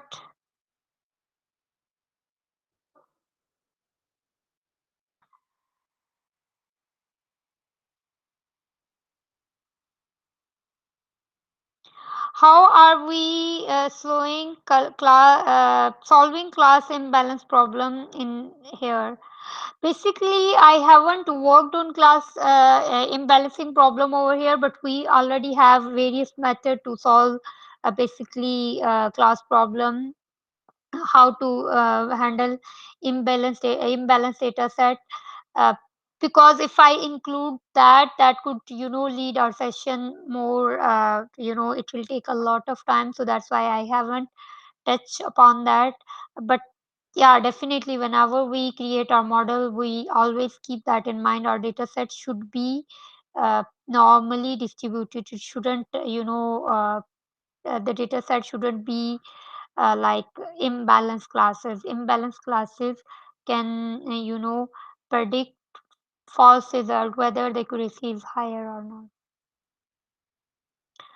Okay, next we have basically, now we are going to choose uh, the words with the positive word with highest frequency. So instead of using bad or good, so we are going to choose how many words are basically sorting positive words, and then uh, bringing displaying those words. So over here we have, if you see, we are saying from reviews data frame, take nb underscore word, those are greater than 5. Like, take only those word whose count is greater than 5, right? So the sentences less than 5 would not be considered as positive. So we have set threshold. It is again optional. You can change this count, and you can remove this overall. Basically, I don't want to bring those words. For example, if someone has say, sometime we just write the review wonderful. So in that case, our positive review is 100%, right? So I we are saying like at least someone should have written 5 words, so that we can analyze those reviews in better manner. Less than 5 words is not considered as a review, those are just phrases. So then sorting those value in ascending order, and then taking only review and positive, right? So we are going to take top 10 values of positive reviews. So we have just sorted everything over here. And in similar way, we have done with the negative as well. I'm playing it so that we can see that when we will read here. So a perfect location, comfortable, great value have 0.93 positive value. Beautiful, quirky, comfortable 0.87. Super friendly stuff 87. Good location, great value 90%. It's positive. And in similar way, we have negative one, no dislikes location. So you see, no is also considered as a negative word. So dislike location is itself a negative, but no has added more, weight into that. A disaster, nothing. Nothing, excellent, friendly, helpful stuff. A bit noisy. Okay, so you see over here, probably they have tried to write nothing, like they don't want to give any feedback. Excellent, friendly, helpful stuff. So you know how the system has misinterpreted it. So it has taken, whenever the sentence is starting with nothing, so it will consider that whether the next word is describing something positive, it will count it as a negative, because our starting sentence is uh, elaborating that. Very bad service, nothing perfect.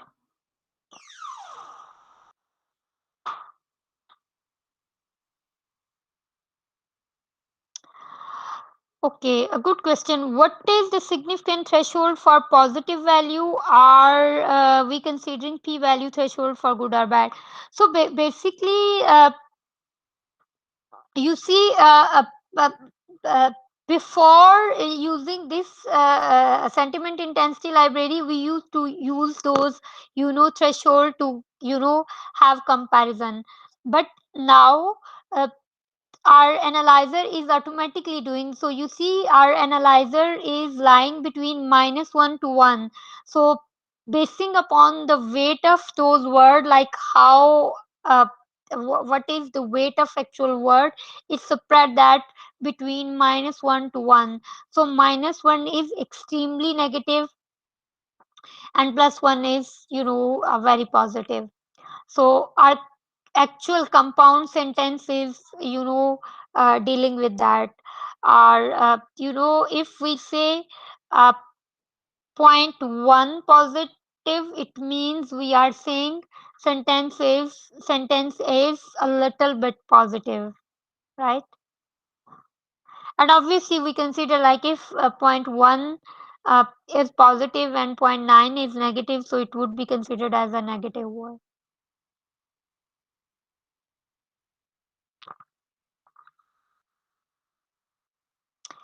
Right. So one last thing is that now we are well aware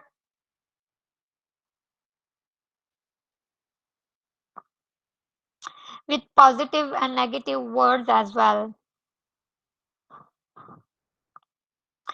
Next, we are going to basically visualize the graph. How many positive and negative words are there actually basing on compound statement with reference to uh, zeros and one labels which we initially developed. So we have called a library Seaborn library, that is a visualizing library which we use to plot the graph. So we are saying for x in 0 and 1 from is bad value, draw the uh, graph 0 and 1. So 0 is good review, uh, 1 is bad review, and on other axis we are using compound statement. So if you see over here, we have basically 1 to -1, the actual representation of the graph, and actually its correspondence with 0 and 1. So over here we have basically blue are the positive values and orange are negative value, because we have highest value, like more density of positive words than the negative one. So we can say people living in hotels are leaving good reviews about that resorts.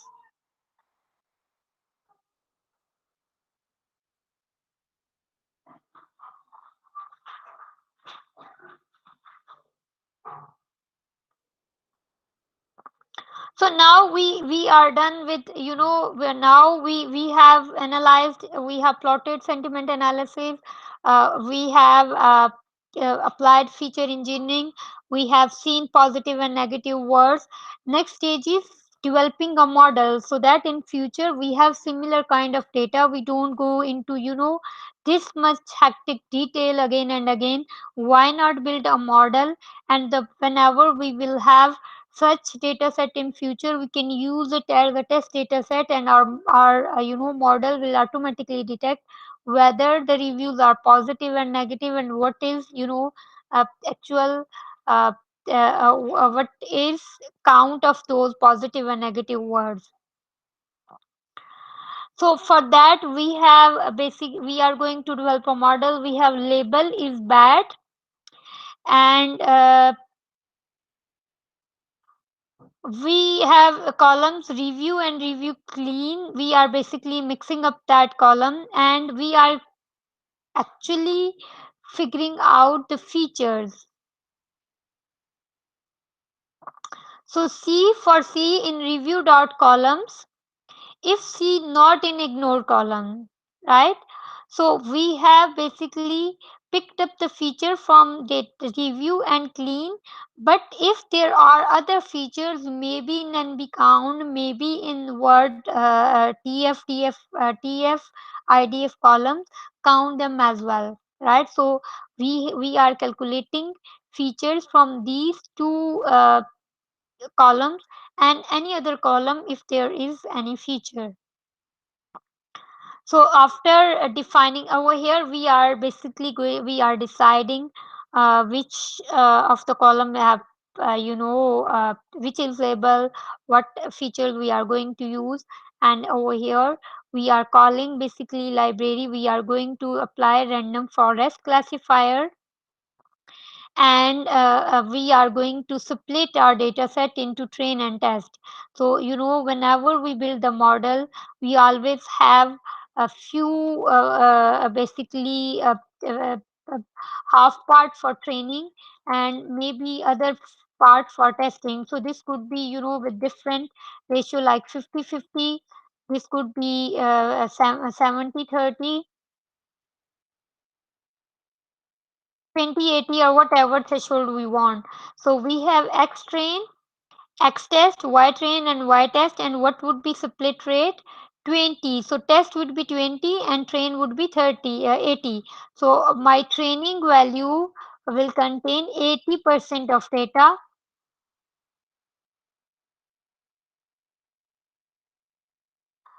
80%, and test will have 20%,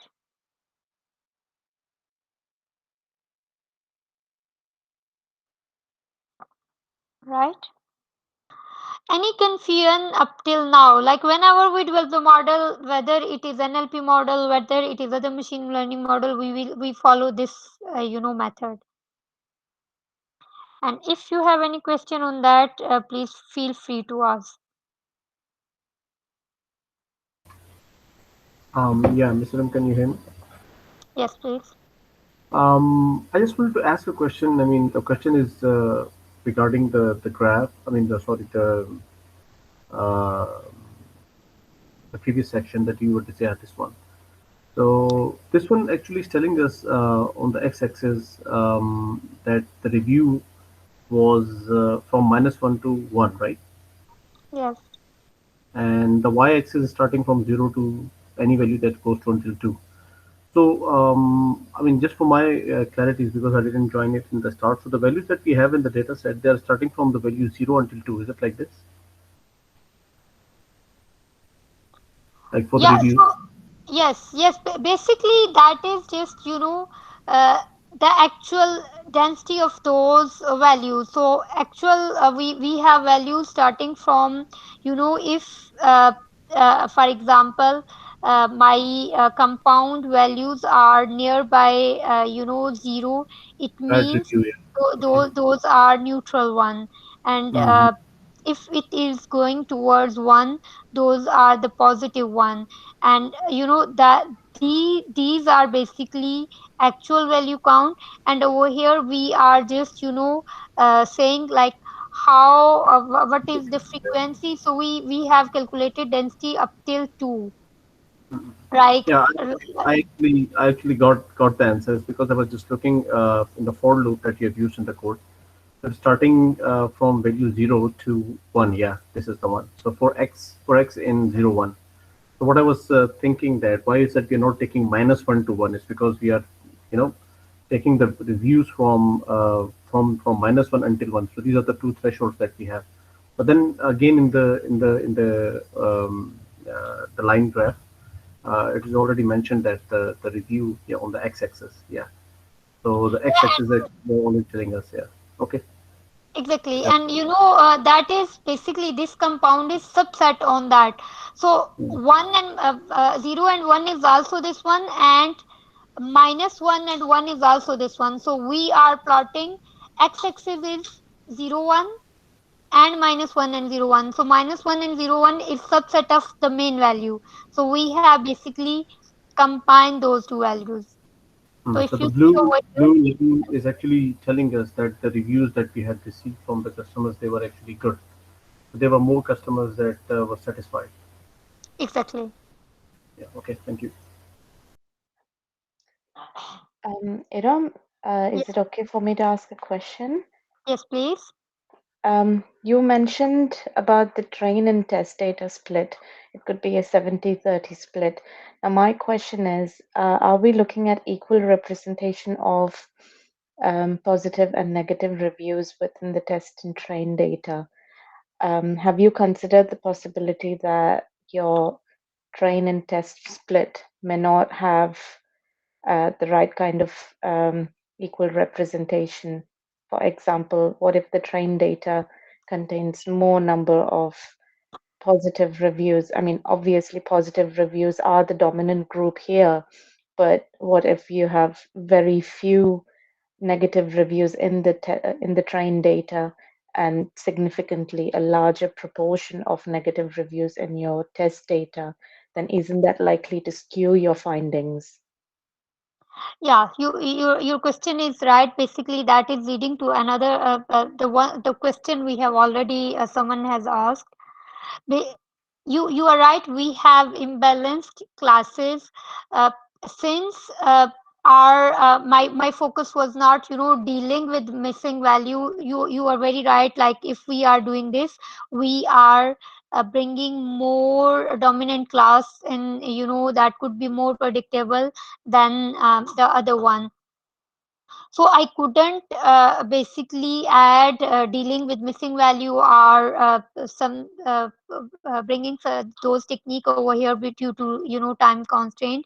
And second thing is that when we have uh, binary what we can say, when we have binary distribution. And second thing is that our analyzer is basically automatically detecting what are the positive values and what are the negative values, so we shouldn't worry about that.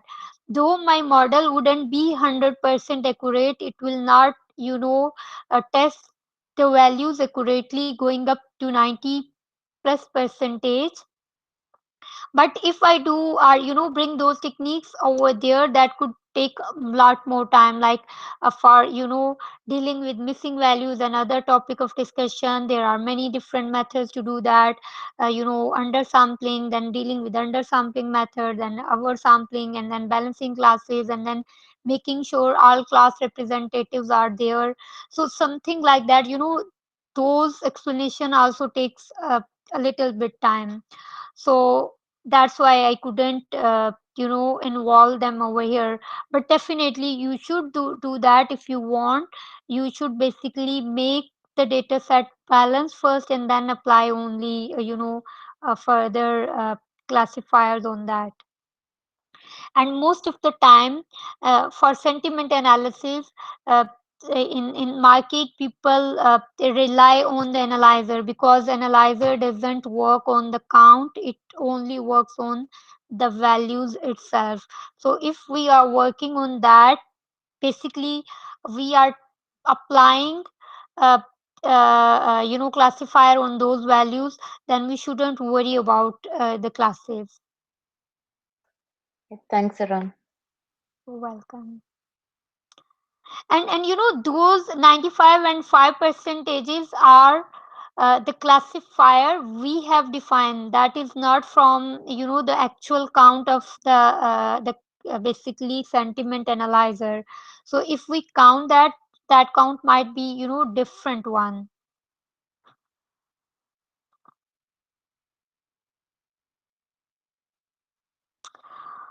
Okay, so we have splitted our value 20 80 without making any balancing the class or dealing with imbalanced data set.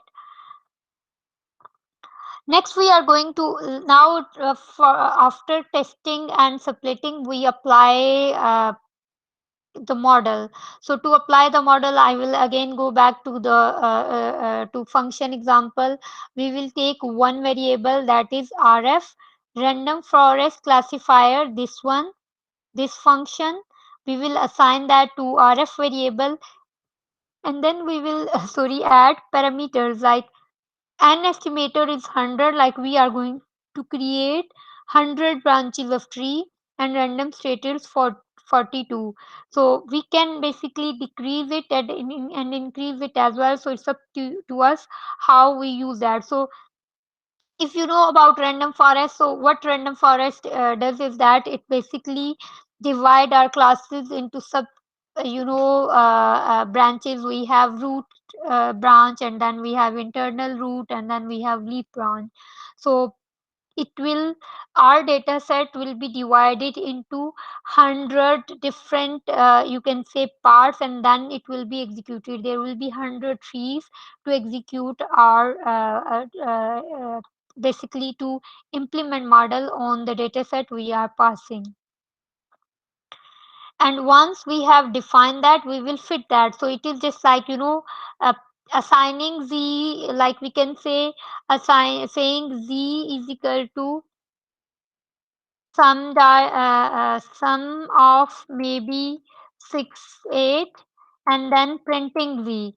So we are assigning value, and then we are printing those values. So we have assigned that function, and then we are applying that function to basically those values. So we have applied fit that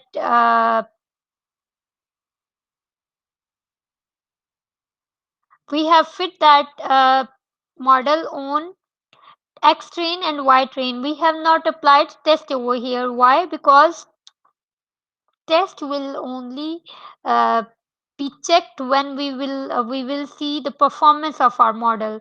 So at moment we are not basically checking the performance of our model. We are just training our model. So this phase is called training.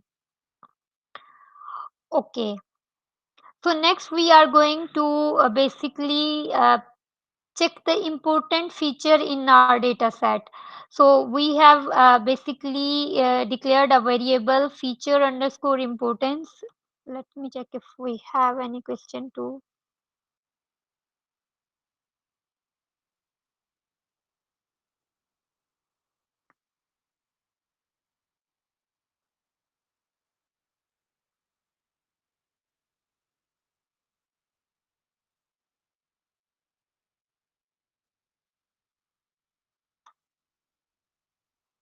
So we have basically feature importance variable, and then we are converting those feature into data frame. We are saying we are calculating features using rf dot feature underscore importance, like we are extracting features from this rf function. And how do we know the important features? Because we have already defined the feature using all numeric values. So if you see over here, we have review and review clean, and we are saying the feature those are not included in these two what you can say in these two columns.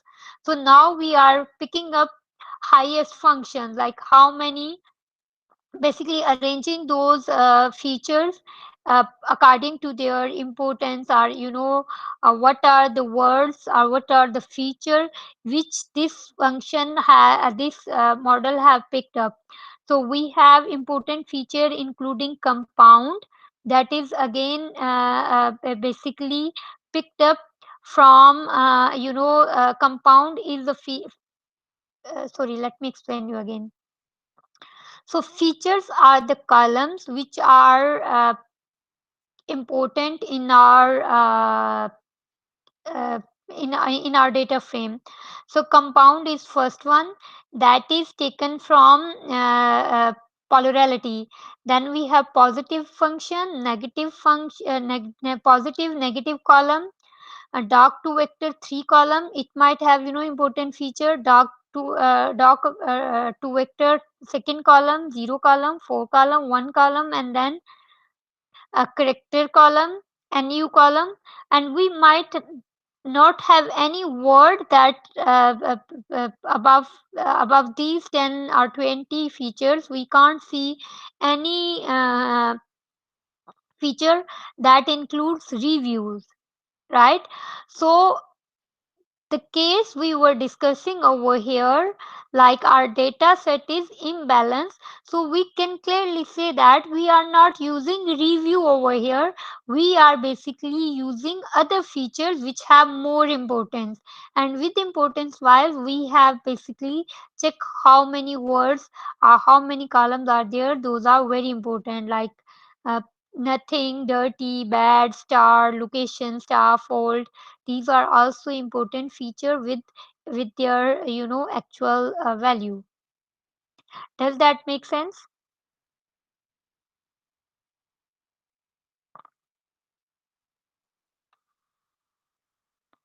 Okay, now we have basically created our uh, we have implemented our model. Next we would like to basically evaluate those models. Implementation of the model is not difficult one. We can do that with a couple of line of code. You see, I have implemented this model with these two lines and these uh, so in total it it cost 5 lines of code to implement the model. But checking if the model is working fine or not, that is also very important. So how we check that? Basically, there are various method to test uh, what we can say, how good or how well our model is performing. I am going to use over here is uh, rock and area under curve method. That is, uh, very a good way to evaluate your model. And second thing is that it is considered as a good matrix in many Kaggle competitions and in many international competition, like uh, at Weird's Datathon, the basically accuracy was measured through this one. And at many models like facial recognition model used by the devices like Apple or maybe at Microsoft, the best method is considered as a ROG. So that's why I have added that. Other than that, we can have F1 score, we have accuracy, we have confusion metric as well. Those are also very important. But over here, I have just included this one. So how to plot that? So basically, this model uh, tells us the more the higher the curve is, the better it predicts. So in our case, our model's accuracy is 89%. So area under the curve is considered like this diagonal line is the threshold. If the prediction like curve go above, it means our prediction, our model is working better. If it goes under this line, it means it is not doing better. But how to implement that? It is basically implemented with false positive rate and true positive rate. What does mean by false positive and true false positive and true positive rate? So let me show you confusion metrics through example quickly. We don't have much time.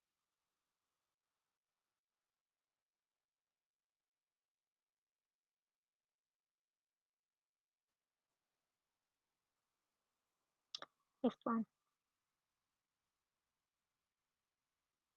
So, that is a confusion matrix. So, confusion matrix gives us a clear picture, like that is a positive, and that is a false positive. So, diagonal lines tells us, for example, uh, it is saying no is po- negative review and yes is positive review, right? So we have total 165 reviews about hotel, and our model is predicting, it's saying 50 no, and the 50 those are no, it is saying yes, it is counting them as a yes. So this is true positive and this is false positive, right? Because it is not predicting that accurately. and again it is uh, false negative and it is true negative. So in my case there were total 105 in yes, but it is predicting them as 100, right? So we read confirm metric in diagonal format, and this rate like 50 is true positive rate, and this is false negative rate. So basing on these two values we are going to draw this graph, this one. So if you see over here, so we have called the function rock curve and AUC curve and their score, and then we have also called plot library.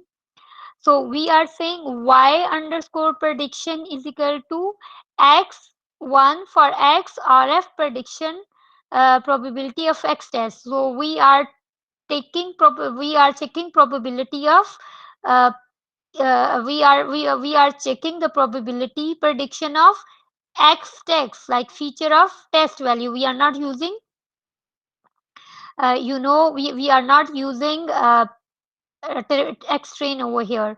And then false positive rate, true positive rate, and its threshold is raw curve y test. Like we are using again y test, this value that is contained using that is obtained using probability of this prediction, and then label that is 1. So we are using threshold, like whether the threshold is 1, 2, 3. So in rocker we have various threshold as well, and we are basically this function is rock underscore ouc is being assigned with this function, and parameters are false positive and true positive. Figure size is this one, and now we are going to plot this one. So over here we have basically these values 0 to 1, and these are true positive, these are false positive rates. So